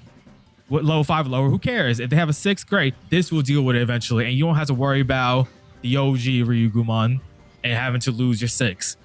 This is dealing with it. Then you also unsuspend. So this thing is offensive and defensive at the same time. It's beautiful. You can do so much combos with it, especially if you have the memory for it. And then there's also cool little text, that very black box. You're able to evo from a Marine Bullmon, and if you have Yao on board for a cost of 6, so you're able to skip your 6 and go straight to that. So then you basically be playing your 3, 4, 5, and then you have the egg underneath Archetypes, and that's it. But that's still a play you can do if you need to get rid of something on board, and it's just so cracked as well. No. What's cracked is that emblem. Bring up that emblem, Barney. Oh, yeah. Oh, my lord. You swing. You have the emblem on board. You swing. Tap your Yao. Yep. Use this emblem. Marine Bull is now area for 3. Exactly. This card is beautiful. This is a training, a whatever you want to call it. It's beautiful. Main, play 1 Sango or Yao from your hand or trash. So, like, if they get deleted, hand great, or trash is so good. Yeah. Delay effect, when you have when any of your Yao suspends, like you mentioned, you can just evo, reduce cost by 3. This card is beautiful. I love these unique emblems that each Liberators get. What's her name? Arisa gets one too. That Gino could talk more about it. It's just beautiful being able to do all this stuff. Mind you, it's just when one of your Digimon with Aqua or Sea Animal in its traits may Digivolve. So like, let's say if you don't have a Liberator version, if you have, you know, Giga Seedramon, Mega Seedramon board, Metal Seedramon board, you can go into your Aquatic Liberator version, traded Digimon for cheaper. So if you have Metal Seedramon board, you swing effect, you can evo into Airymon for 1 and do combos. You know what I'm saying? Like, you can do so much stuff with the unique emblems for sure. You could do really cool cracks. I was talking about what in the chat with the guys. If you have enough memory, if you play it correctly, if you're playing like Giga Seedramon plus Airymon, you could do like 7 checks. You know what I'm saying? Like, you could do some wombo combos with this now, and it's just crazy strong. I really feel that Airymon can push Sea Animal Dex into a higher tier. Definitely meta contending. That's how we usually call our tier list, and it's really good. Mind you, that last card you didn't really look at is Yao. Yao is pretty solid too. She lets you start your main phase. She's basically an archetype scramble, so to say. Like we're gonna get one of these for all Digimon of the Liberators. I feel like, because we got one for Arisa now. Shoto was the first one, but go ahead, Dan. Mm-hmm. Yep. Yeah, it just lets you start a main phase by bottom decking it, and then you can play a different Yao. So your 4 costs become free and stuff like that, which is pretty cool. If you don't have a Digimon, you may play one Sango from your trash. Again, being able to. That was a big issue for Fish, was if you were able to get rid of that main stack, SOL almost. Yeah, because you dumped all of your Digimon into those sources, and now it's like they're all in the trash. Exactly. So now you have ways to recur in the deck, which is pretty good. Being able to play a Sango, search, maybe do whatever, and you do a lot more shenanigans and stuff. And then when Effect adds Digivolution cards to your Digimon with Aqua or Sea Animal and your Digimon trace, you can spend, draw. That's another way to draw. It's just really good. I don't know what the ratio is looking like for Yaos, because all 3 are really good, honestly. It's crazy. Promo solid. That lets you reduce evos when you place underneath it. This lets you play your other Yaos for free and then draw. Then you have the the mem setter one that you can just place card when something's attacking. Just really strong cards, honestly. It's exciting to see what we can build with this now. I love that with the Poseidon emblem, since we have an in-archetype aquatic hybrid, you can kill your Yaos and then just summon her back with this. Correct. It's so good, man. This deck is... I built it today, and I didn't get to test it much, but I did throw the cards together, and just seeing the lines like right in front of you, it's like, damn, this is really cool. Yeah. This is what I've always wanted. Same, dude. Same. I've been a fish enjoyer since you showed me the EX3 deck, because I was pretty new at the time, and I'm like, man, this looks cool as f-. I bought all those cards, and I'm like, this is cool, but it's not very good. And now we're finally there. Mm-hmm.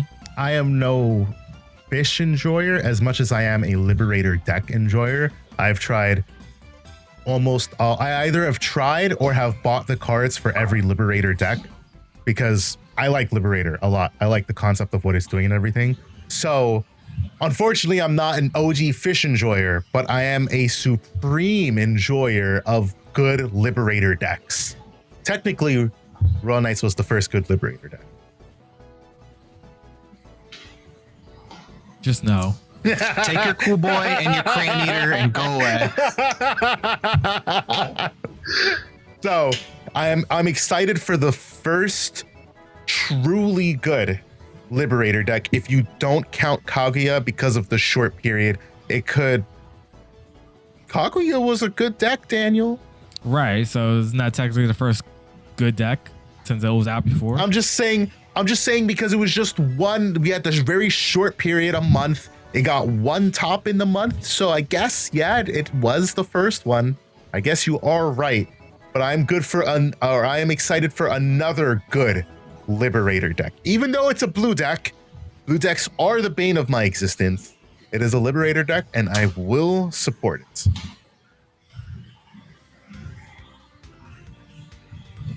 What's up next on the docket? I'll talk about Appmon a little. The puppets. Well, oh, you want to do Liberators next? Yeah, we'll bring out Liberator. All right. So, do you have a new egg? You do. Yes. We do. It's okay. It's very Kaguya focused. When any of your tokens or other puppet trait Digimon are deleted, draw one. This whole line is. Yeah, which is weird. It's like it's a little bit disjointed.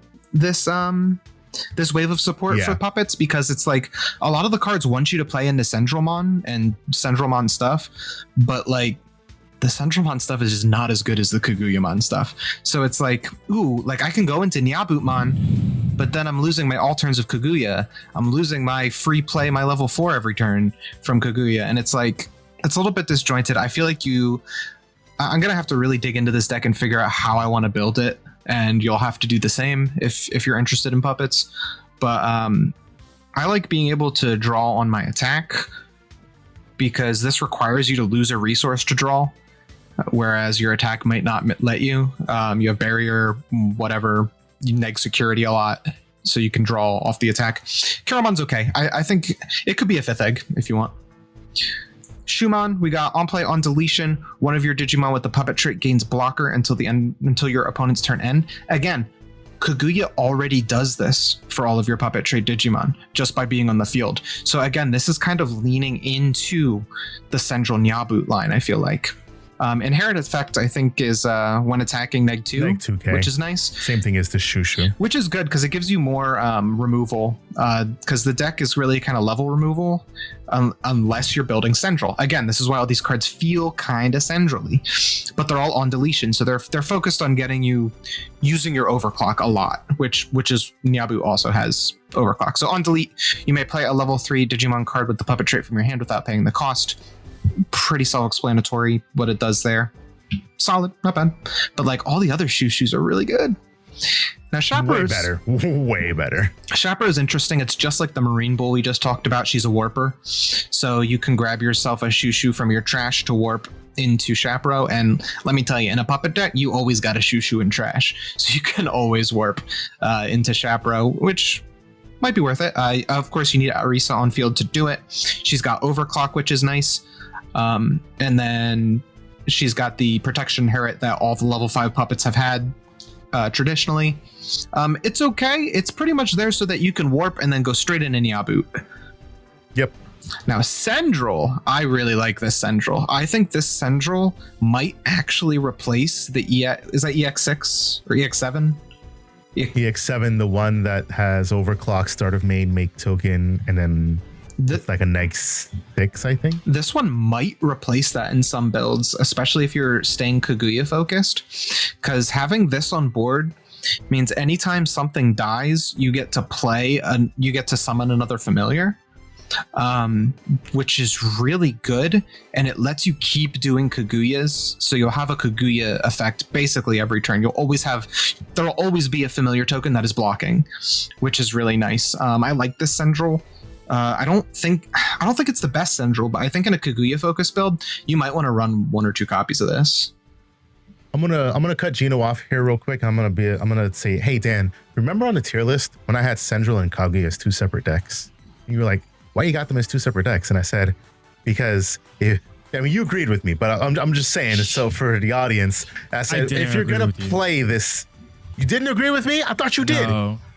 Well, you're wrong now, because the reason I had Sendril and Kaguya as 2 separate decks. EX9. That's not what a whole nother line of support. In EX9, you are not playing a Sendromon deck.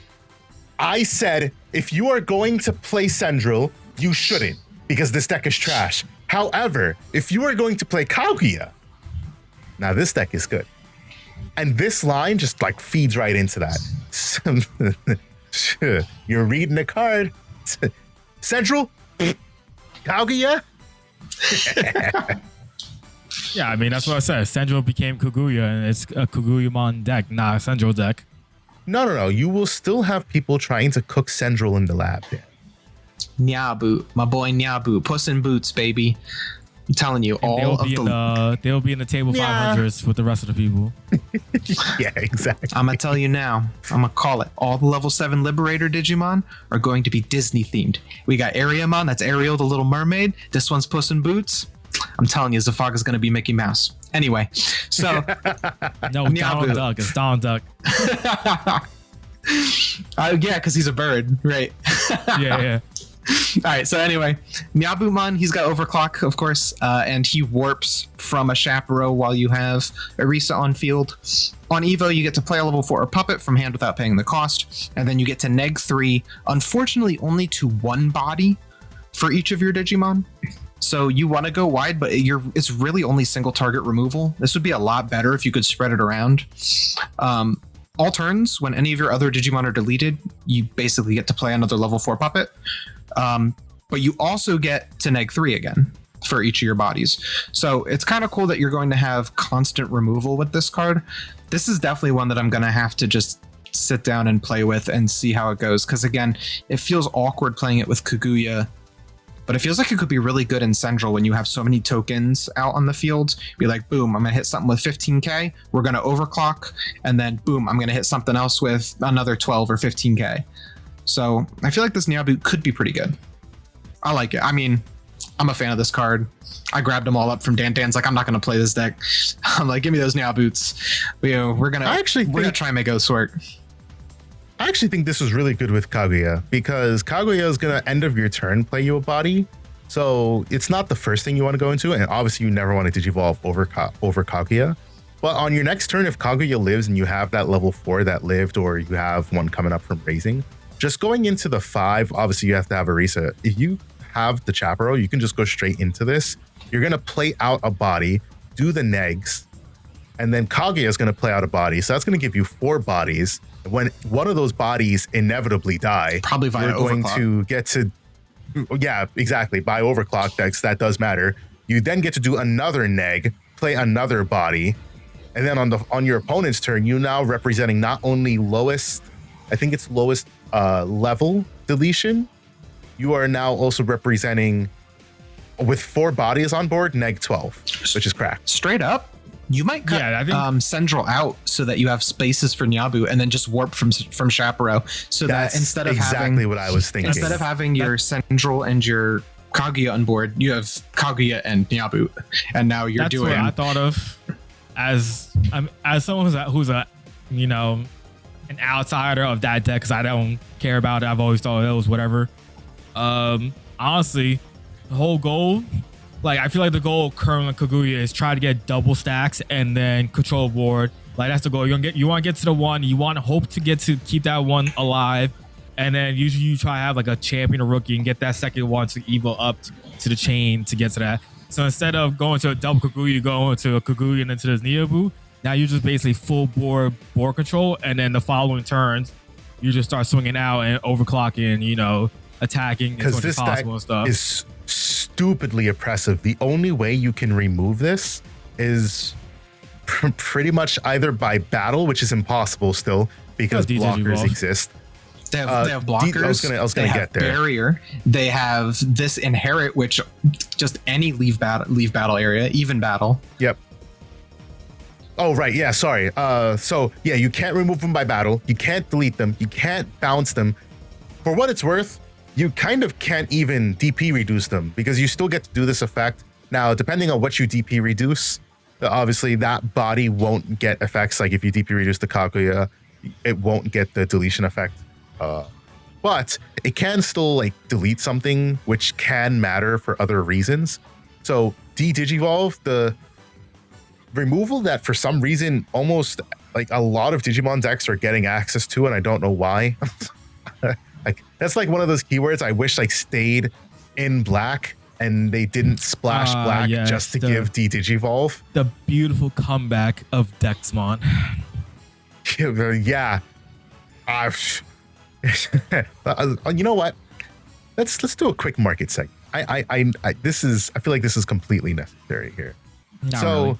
If it's totally necessary. If you guys don't have this card, I want you to know that right now, You can don't look at this one. That's not the one you need. $8, $7, $8, and then 18 for an alternative. Jeez, There's a lot of listings of this card. I know. Yo, you remember when it was and like I $100? think it'll stay cheap. When I started the game, the regular art was $80, and I'm like, I'm just never getting this card. And now they're $8. They were 10 times more expensive. The wonders of reprints.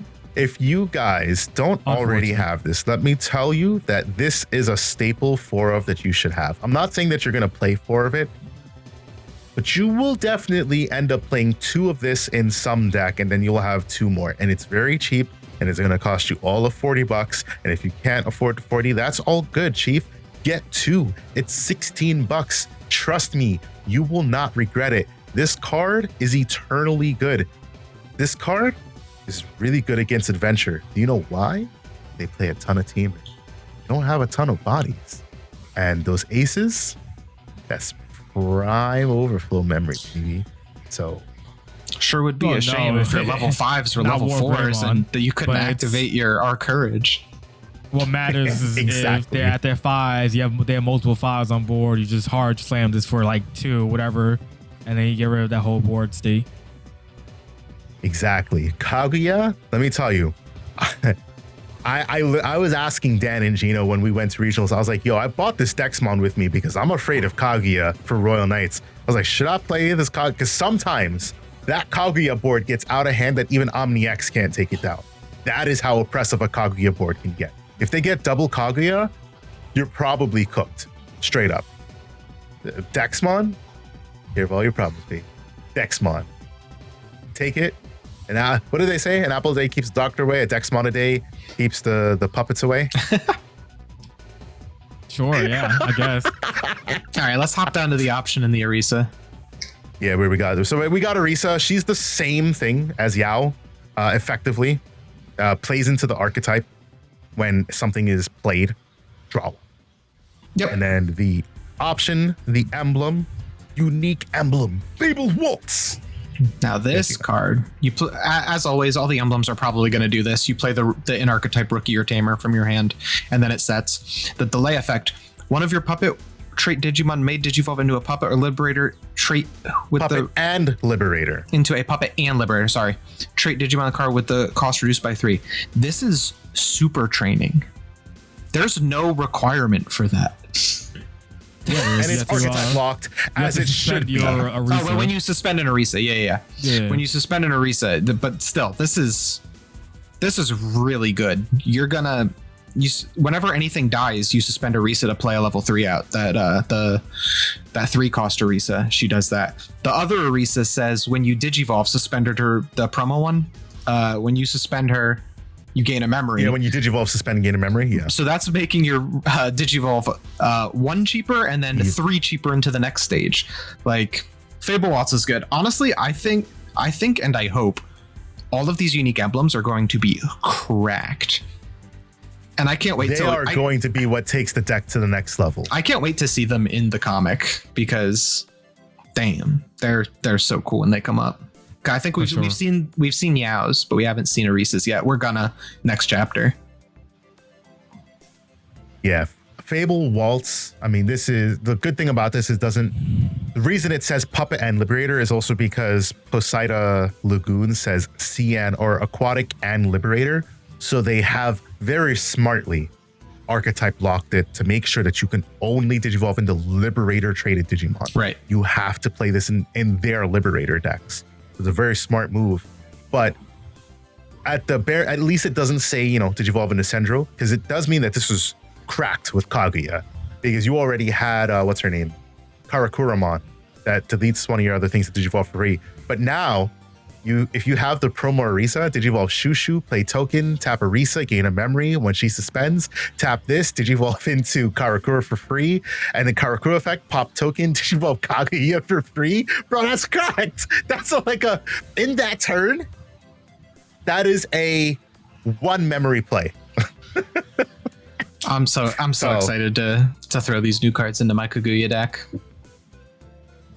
I got rid of my Central stuff because back when I had it, it was unfortunately trash. And I was like, all right, I'm not going to play it. I'm just going to get rid of it. obviously I'm not going to play Central. I would play Kaguya, but this kind of makes me want to play Puppets. I'm probably not going to because I got Horseboy here, but it is very interesting. I love where they're going with Liberator stuff. And then, what's the other one right here? Oh, yeah, we got a new Appmon line. Gino is our Appmon expert. I'll talk about Appmon.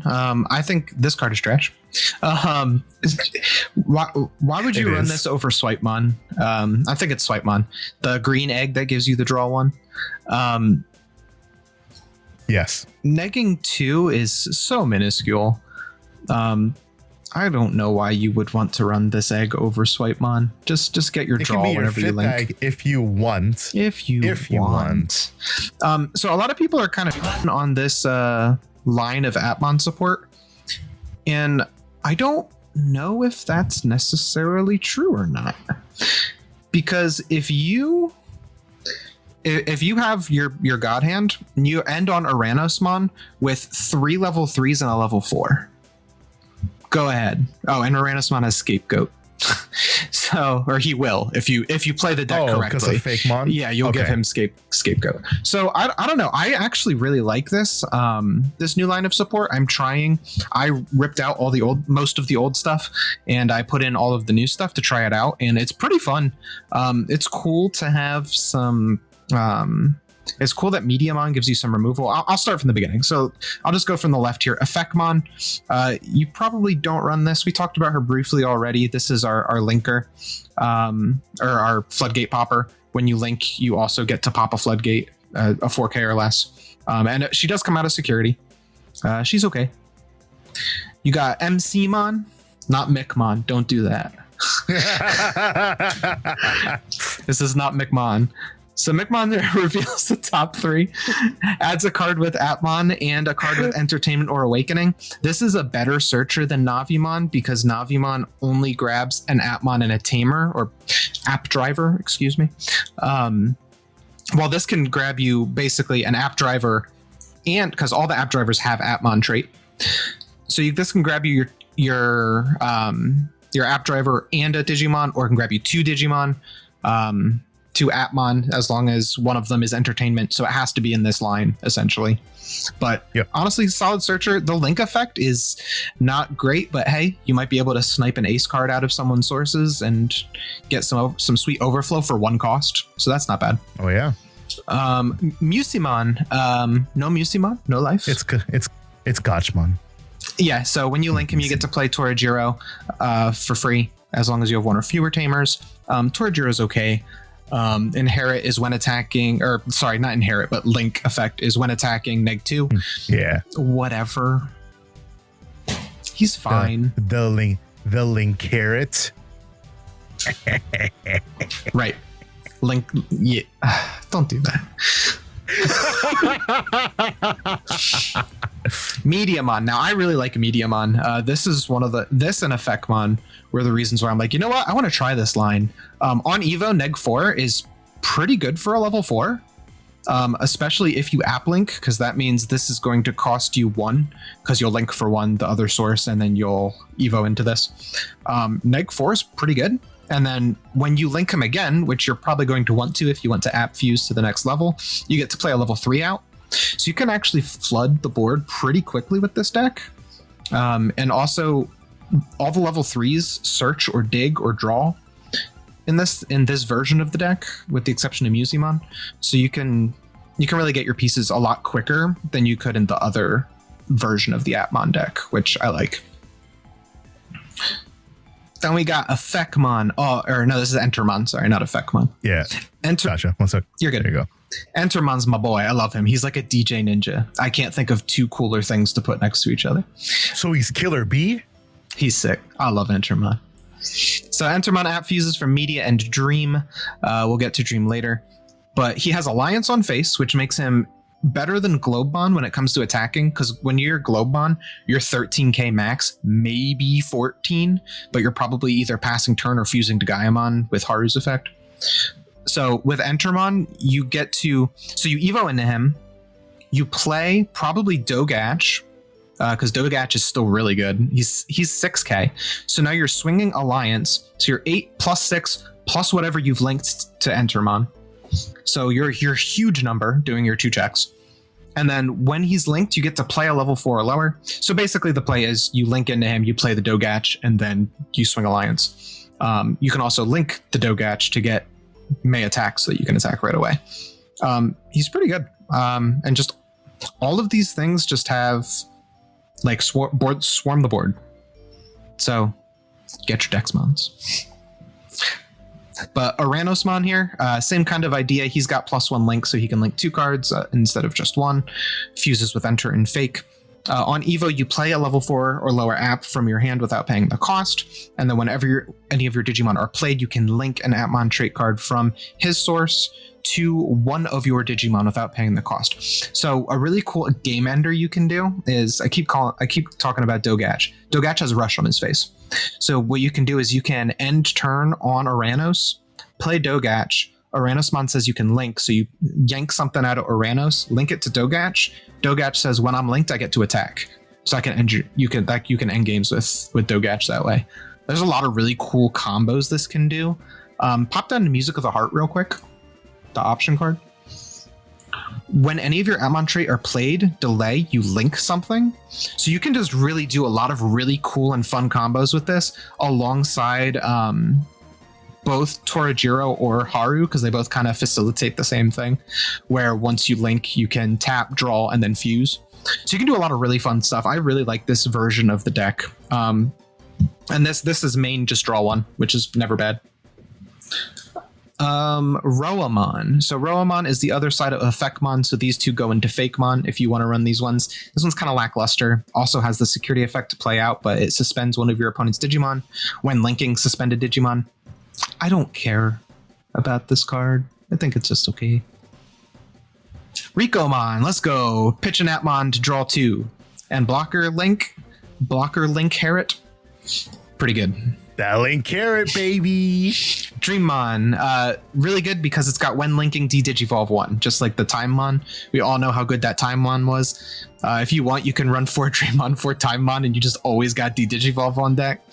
And also, when this card is linked, one of your Digimon can't be returned to hand or decks. So it's a nice form of protection that for Appmon.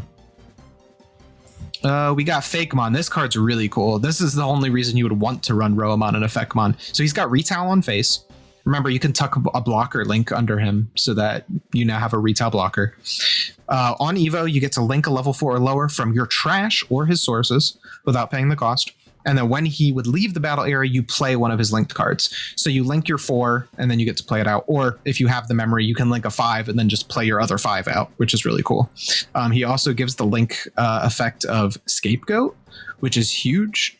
You go really wide with this deck. Like I said, you build the perfect stack. You're probably got Tyranomon 2 or 3 3s and a 4.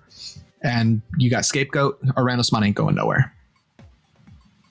And then finally, last card that we'll talk about is Torajiro. Start your main phase if your opponent has Digimon gain a memory. And your turn, when any of your Digimon gets linked, you can suspend him to -2, which nobody really cares about. It's fine. It kills floodgates, I guess. There's a lot of DP neg climbing the chain here, so sometimes it can be beneficial. But the real thing is you may app fuse after you link something, because having a big part of the Appmon decks is being able to app fuse immediately, because even if you pass turn, you still get your Evo and you get all your effects off. And yeah, that's the deck. I like it.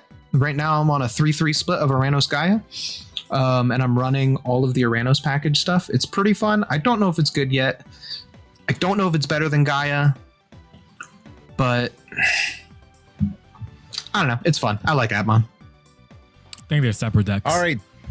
Kind of. That's how I feel. I think they are, especially once we start getting more Appmon stuff. But obviously right now, it's the only 2 sets of Appmon things that we have. So you play what you can. But I think once we get them fleshed out, it's 2 separate decks. For sure. All right, Dan, what you want to talk about first? I mean, yeah, we can talk about they're always together, Omni and Diaboromon. So we're going to hop into those. Let's talk about Diaboromon first. You know what? That is funny. Sure, I got you. Subimon is the one that I talked about earlier. Diaboromon is going to be a quick rundown because I already talked about this earlier. Subimon is a great card. You don't have to attack to get a draw. If you just play something with unidentified or CS trait, draw one. This is actually really good in CS as well, or even in like an Omnidot deck that's CS focused, because you play your rookies, they're all CS, you get to draw as well. So a pretty good card. Next, Canourusmon. Fantastic searcher. Whenever he decides to switch to Canourusmon, any day now. Barney. Sorry, I was reading a comment. Sorry. Okay. So Canourusmon, great searcher as well. You can also EVO over a CS trade for 0. So if you want to run this in a non, so like the Wanyamon, you can still EVO this if you needed to. You mean Pete? Yeah, exactly. That's Pete. my boy, Pete. Canourusmon be able to real top 3, add 1 errata and 1 card where unidentified or CS trait. Really good. Return the rest of the bottom. And then probably just as important, inheritable of the protection. So the crazy thing about this is it's not Diaboromon in name, it's Diaboromon in text. So cards like certain Infomons have Diaboromon text, so you can protect that as well. Or if they have like if it says something about a Diaboromon token, that's Diaboromon text. So technically that gets protection as well if you have the Diaboromon tokens as well, which is pretty cool. Canourusmon, same inheritable as the Canourusmon, so double inheritable, really good. Then this is able to drop their erratas for free, really good. This is a better tamer dropper than the OG one because it's 1 or less. All that your new style. All your Infomon say Diaboromon, by the way. Oh, okay, cool. By the way, so does this Canourusmon. It has Diaboromon in its inherit, which is text on the card. Yes, correct. All really cool that you're able to do that. Plus this plus the other one is pretty good because the other one still gives you inheritable rush. So like you gotta figure out a good synergy with those because that card is still gonna be played because it gives you that extra aggro with your tokens. Next is Infomon. Talked about this earlier. I think this card is really solid, low key. Better than I thought it was. Being able to on play and when Digivolve, delete one of your opponent's Digimon with a play cost 5 or less. It's kind of important. We'll talk about why in a second with the Diaboromon. And then it gains, if you have a Errata or Eater Atom, you get your opponent's effects can reduce this Digimon's DP or returns a hand or deck. So that was like the issue kind of prior. Like you had some deletion protection with certain cards. But now at least with all the protection we have now, it doesn't matter. So this is cool. DP, you don't protect against DP with the other effects. So this gives it if you need it. I don't know if it's going to be a 4 of, but I definitely think it's at least a 2 of in the deck because it's more situational, right? Not every deck bounces. Not every deck DP decks in today's world, especially. So it really depends on very situational. And then inherited, it's all right. You get a token, but the cool thing about this, let's rephrase. I shouldn't say it's all just get a token. This is all turns with any of your Digimon with the unidentified trait deleted. You may play a token. So if you block with a token, you replace that token with another token. So it's really cool. It's not just your stack that dies. It's anything on board that dies. With this as an inheritable, you get a token all turns, which is really good low key. So it's a really good card, honestly. And then the man himself, the villain, Diaboromon. This card is goated low key. 4 cost Evo on black, who cares? He evos for 3 over Infomon and CS trade. I think you can see this card being in a lot of CS decks if they're playing a more aggro version, because one, he has a Alliance on board. When Digivolve and when attacking, not once per turn, you play a token, which is really good. And in all turns, when any one of your other Digimon with the unidentified trait are played, delete one of your opponent's Digimon with the lowest play cost. So that's why I say that Infomon is actually more important than you think it is. With like 5 costs, who cares?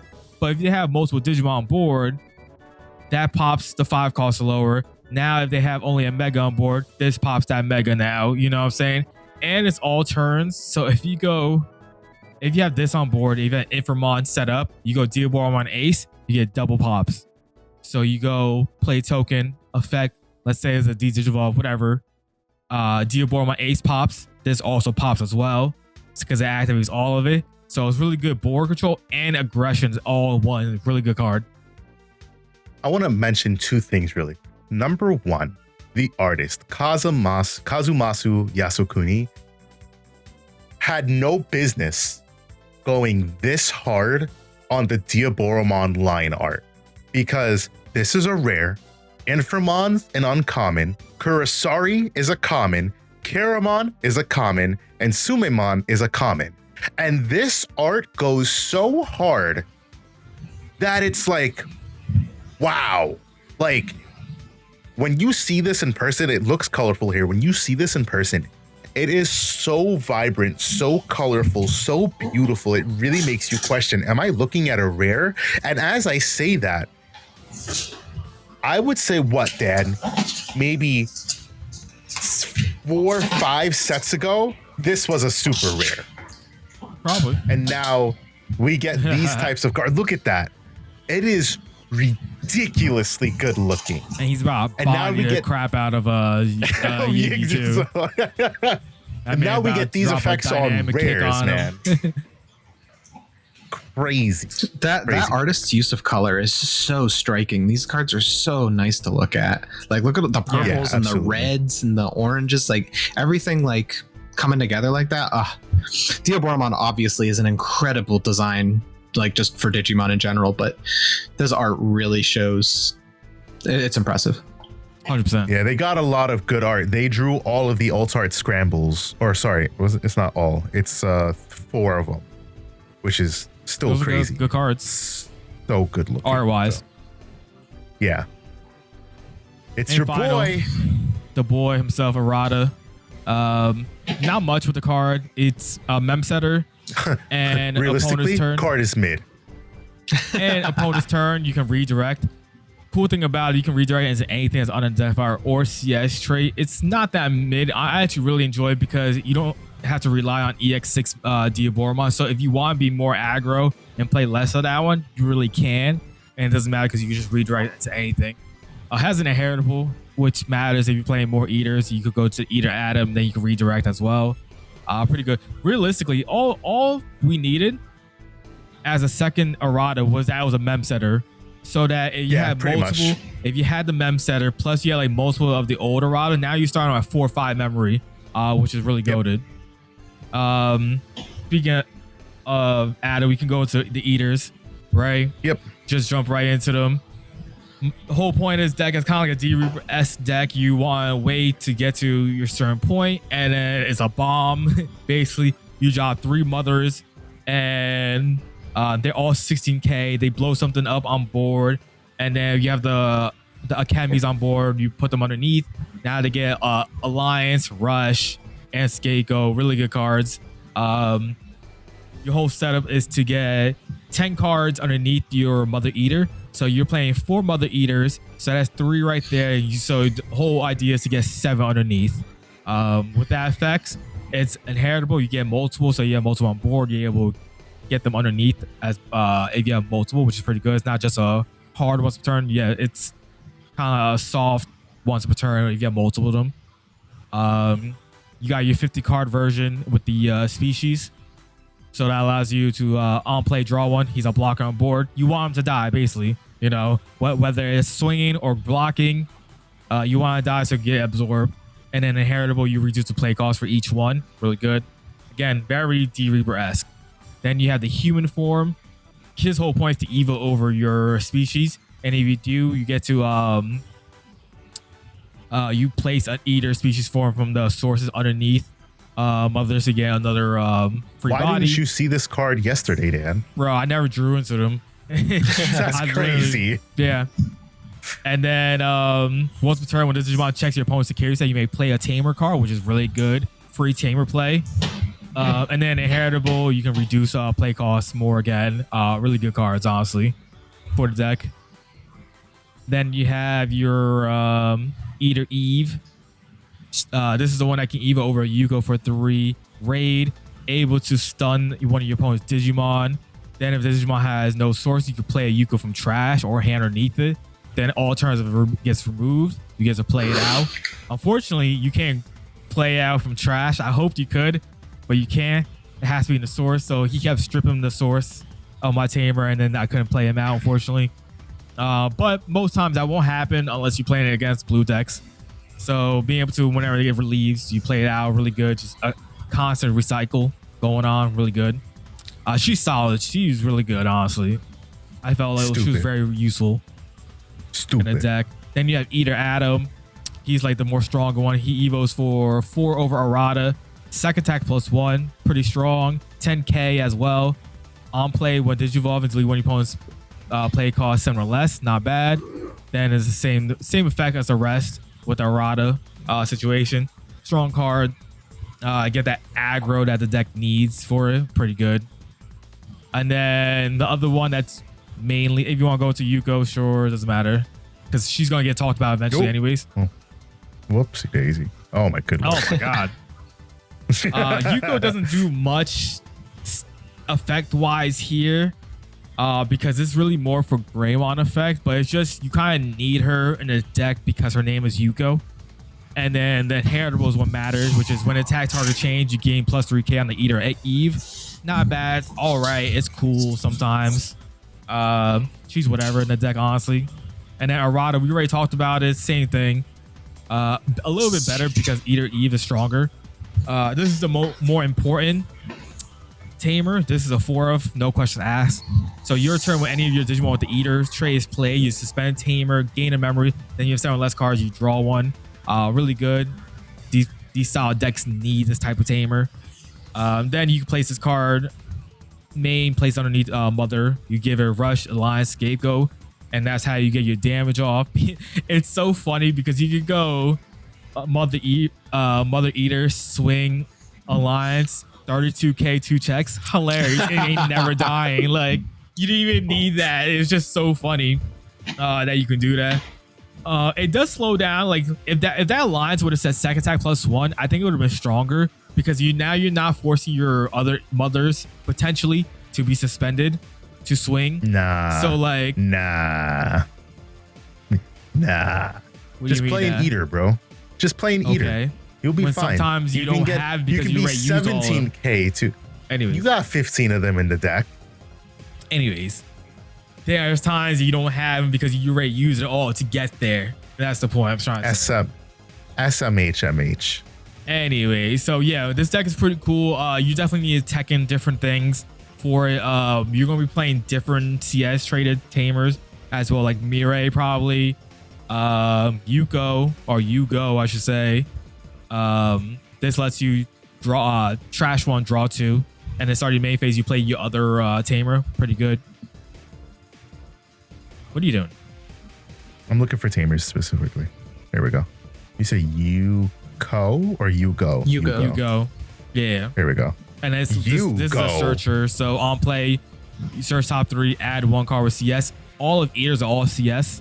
So it doesn't matter. And then when you play a Digimon or tamer, you can bomb deck this to reduce the play cost by 2. So a pretty strong effect to be able to extend your plays. Maybe not. You don't want to use your inheritables from your Mother Eater. You can use this to reduce your plays, and you get more combos going on with it. Pretty good cards. Dan prides himself on being an aggressive player, but this man will not play a deck unless it's got a 4-cost tamer that says redirect into something. My man's got the analog, man. He's got the Izzy, and now he's got the Errata. Hey man, we gotta play mid range sometimes, you know. But we can talk about like the Greymon stuff, the Omnimon stuff, I should say. Agumon is all right. You can grab a piece from trash. So same concept as a BT22 except it's on play, and then end of turn DNA. War Greymon lets you Evo over Agumon if you have no key on board for 6, not bad. And then you do the same rest of the combos like the other ones. You Evo your Gabu to Metal Guru, and then you do the DNA shenanigans, or you delete your opponent's lowest DP. Inheritor is the same as the other one, so you trash security, not bad. Gabu, this card is goated for the deck. This card was desperately needed. Having an on-play searcher that actually searches anything with Onmon in text, so including Miraculous. So being able to search Miraculous is goated.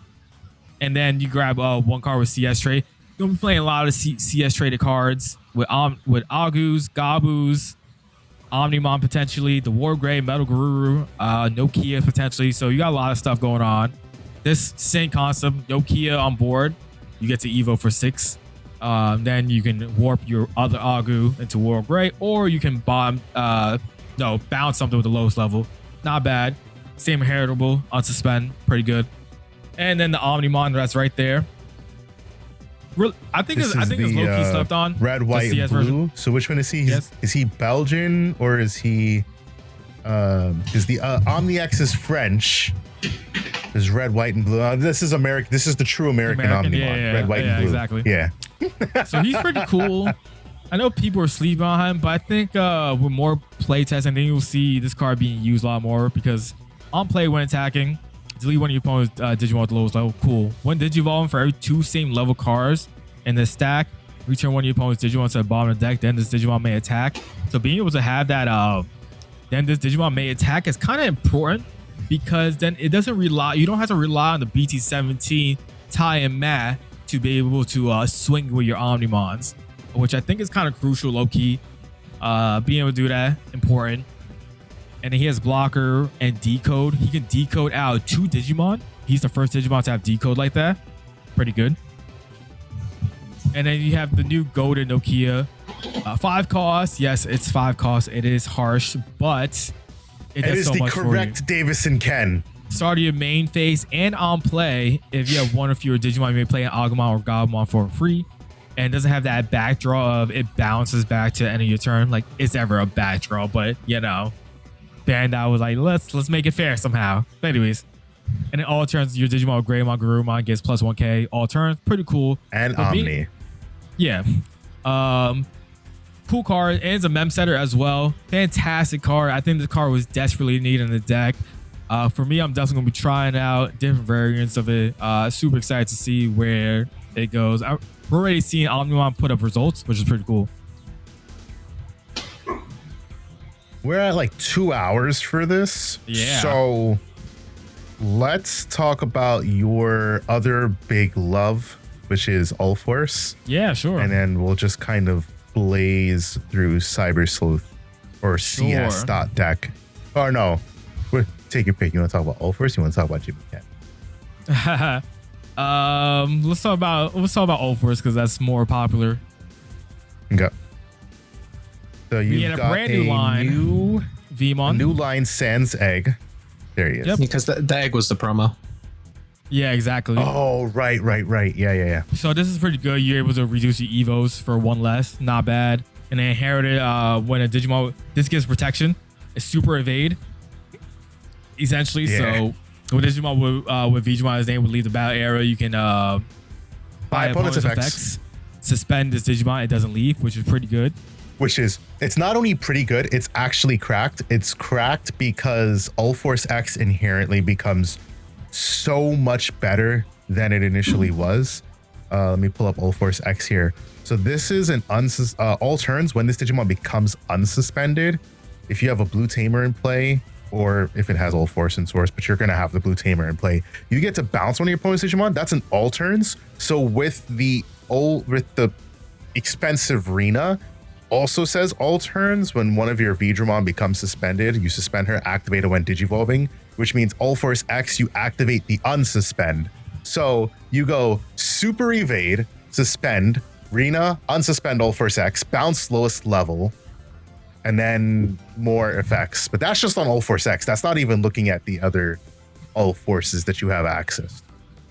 Goddamn. Yeah. I just remember that combo because I got bodied by it playing Examon. Shame. Yeah. Digimon, good card. Allows you to do things that I don't remember right now because it's not on screen. Oh, sorry. There it is. With Digimon, you play a tamer for free, which is pretty good. So you play Rena or Tai. Yep. Vidramon in text. Yeah. Yep. V-Tamer Enjoyers. Inherit effect is the same as the Vmon, so it gives you double protection, which is fantastic. And then Arrow Vidramon, fantastic card. Low-key, this is probably like the new MVP because main effect is cool, is whatever. Return one of your opponent's level 4 or lower Digimon to bottom deck, cool. Any your turn once per turn, one of your blue Digimon or Tamers may unsuspend. If you're waiting, if you're stuck with an ace and cool, whatever, What's important here is the inheritable.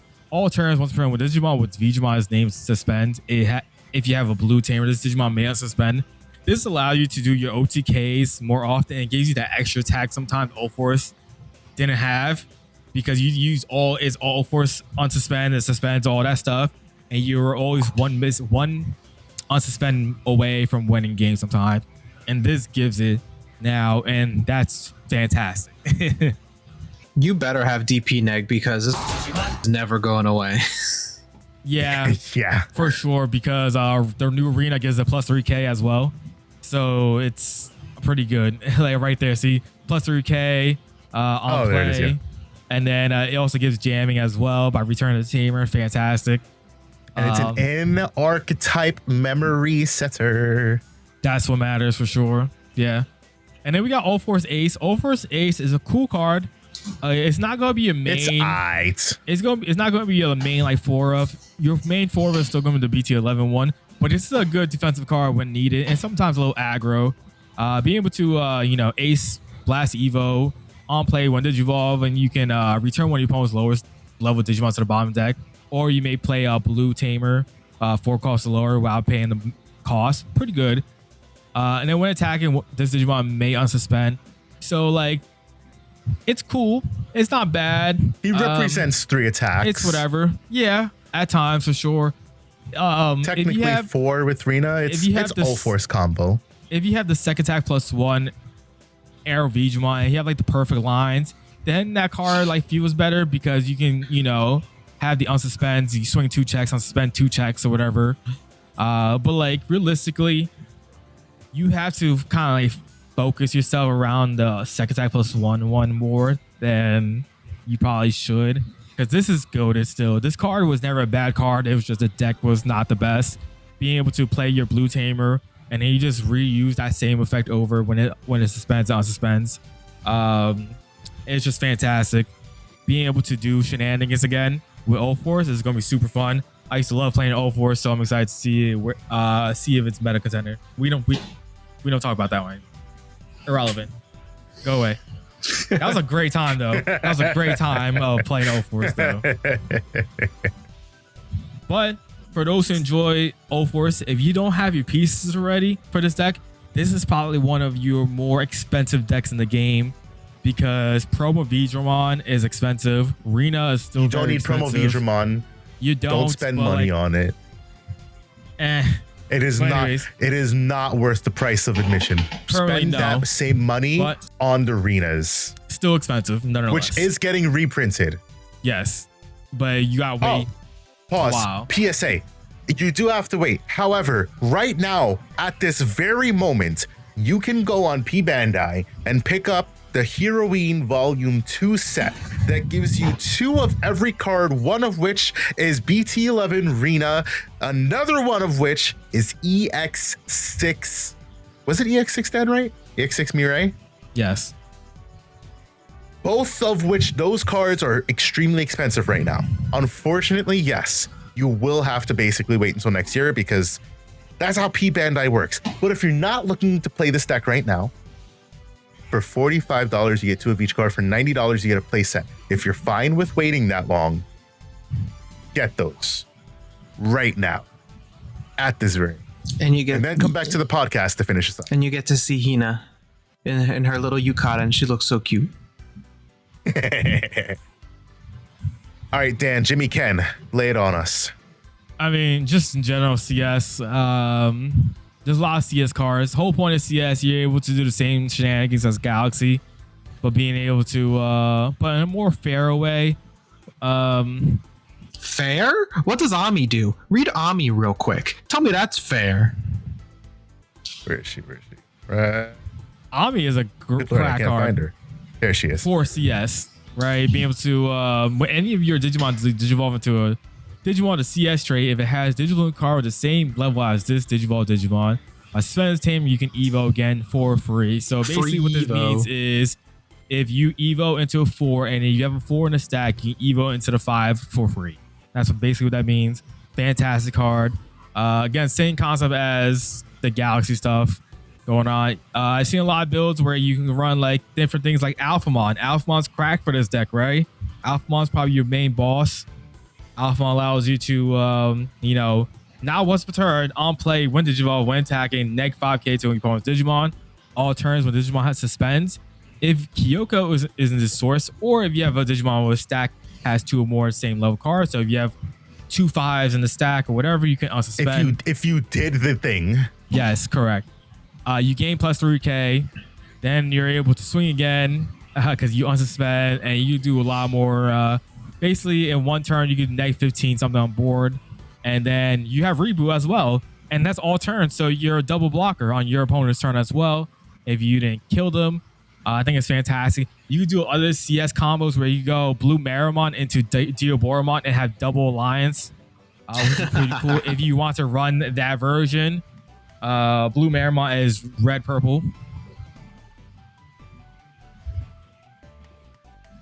There he is. So this right here, he has alliance, and as a heritable, he has alliance as well. You can also main, pay 3, play one of your 5 cost lower Digimon flame for CS trade, yada yada yada. Then the Digimon may attack. But like if you're playing CS and you're doing shenanigans, you can go into this, go into Diaboromon. On Evo, you get a token. You swing when attacking. Double alliance, yeah. You get a token, so you double alliance. That's 18k, 3 checks. I think it's fantastic. You can do a lot of cool things. Jimmy Ken allows you, if you play a Jimmy Ken CS deck, he allows you to do your main effects off of your Flame of CS traded Digimon. So basically, your Marimons, your Blue Marimon, Skull Marimon, they all have main effects, and so you're able to use them as on Evo effects for a reduced cost of 1, basically, because they got reducing cost by 1. Yeah, basically. I think it's really cool. Boltmon is a fantastic card for whatever reason. We didn't even talk about DM. I just thought about it. Yeah, there's 3 really good DM cards in this. Yeah. We're just trying to rush right now, but yeah. Go ahead, blaze through them. We'll end pod on this. Go ahead, Gino. All right, so I'm just going to talk about the version 5 ones. So it's those the 3 black ones there, basically. The Datamon, the Vadamon, and the Raidenmon Ace. So the Datamon gives you protection from de-digivolve, which is a huge problem for DM decks, because a lot of the time you have upside down sources. So if you get de-digivolved, the Digimon's just gone. So having de-digi protection is pretty nice, while also being a blocker. And the end of the inherit, end of turn force swing. All of the DM decks run aces, so this could easily be splashed in any of the DM decks. Next, we got the Vadamon, which is crazy. Why the fuck does this guy have Fragment? That's not a rock. That don't look like a rock to me. This is version 2, though. That's the funny part. Oh, right. Yeah, there's so many good cards in this set. I love this set. All right, so when any of your version 2 evos, you evo for 1 less for each face down. So it works a lot like the Digitama for version 4. There's a couple of them that do it. So Fragment 3, so you're already probably going to have upside down sources that you can use for Fragment, which is wild. And then when Evo, when attack, once per turn, de-Evo one of your opponent's Digimon, and then by trashing this Digimon's face down Digivolution card, return a play cost 4 or lower. That's really good. And then inherit, you get a redirect, which is awesome. And I just want you guys to know that when you guys... if you weren't part of this, if the shoe doesn't fit, don't wear it. But if the shoe does fit, put that shit on, go to the store and buy the other half. Or when you were talking about like DM is trash, EX9 is trash, this is the shit that I was talking about, all right? This is cracked. So it's basically the Digitamamon that, you get their cost reduction for based on how many face down sources you have. But Fragment, what better use of a keyword than Fragment, which is when it would be deleted. It's deletion, yeah. When it would be deleted, just trash 3 source. Oh, hey, I've got 3 face down source. Trash it. De-digivolve. Redirect. Bottom deck. Or is it bounce? Sorry. Like, and then Gino, I'll let you get to Raidenmon. Shinmon's goated too. Like, this is probably the best Shinmonzemon that we've had. We've had like a lot of Shinmonzemons that like look good, but now we have one that like actually fits into an archetype, actually plays well. This is always going to Digi for 3 on your version 1, first of all, which is really good for a sec +1 with armor purge. that is also going to chaos deck a Digimon on Digivolve. What? Also, remember, you can do it to yourself as well if you need it to recover. Correct. And you can do it to yourself. So, like, if the shoe fits, wear that shit and go to the store. Anyways, go ahead, Gino. I love Raidenmon. Raidenmon's one of my favorite Digimon. He's such a goat in Digimon World 3. I love this dude. So he's a Blast Evo version 5, which is cool. So if you don't want to play Machine Dramon and you'd rather build a DM5 deck without Machine Dramon, here's your top end ace. And he's really good, especially for being an uncommon ace. On Evo, you suspend a Digimon, then you may unsuspend a Digimon. Your target is going to be himself, because when one of your version 5 trait Digimon suspend, de-Evo one of your opponent's Digimon. And then he's collision blocker on face. So he's always de-digivolving, whether he's blocking or swinging, which is great. Throw a piercing inherit under him, and you're off to the races. I love this Raidenmon. This card is so bonkers. It's insane. And for what it's worth, you don't necessarily want, but like, you can do it. I'm sure Dan can work. Oh, wait, no. Yeah. Dan, I'm sure you can work out some shenanigans with this in Machine Dramon, because you can absorb this, get the unsuspend and then suspend something and then swing for turn of some sort, right? Probably, yeah. I don't know. He says, I hate you. All right. Anyways, that is it for today's BT22 set preview. Thank you guys for sticking around for 2 hours. If you're still here, we love you. Drop a like, subscribe. What are you guys looking forward to in BT22? Let us know in the comments down below. You can meet us here next week at the same bad time, the same bad place on the same bad channel. So I'll talk to you guys the next time. Peace out. See you guys. Diaboromon is a good card too. We just ran out of time. Catch you on the next one. We didn't get to it.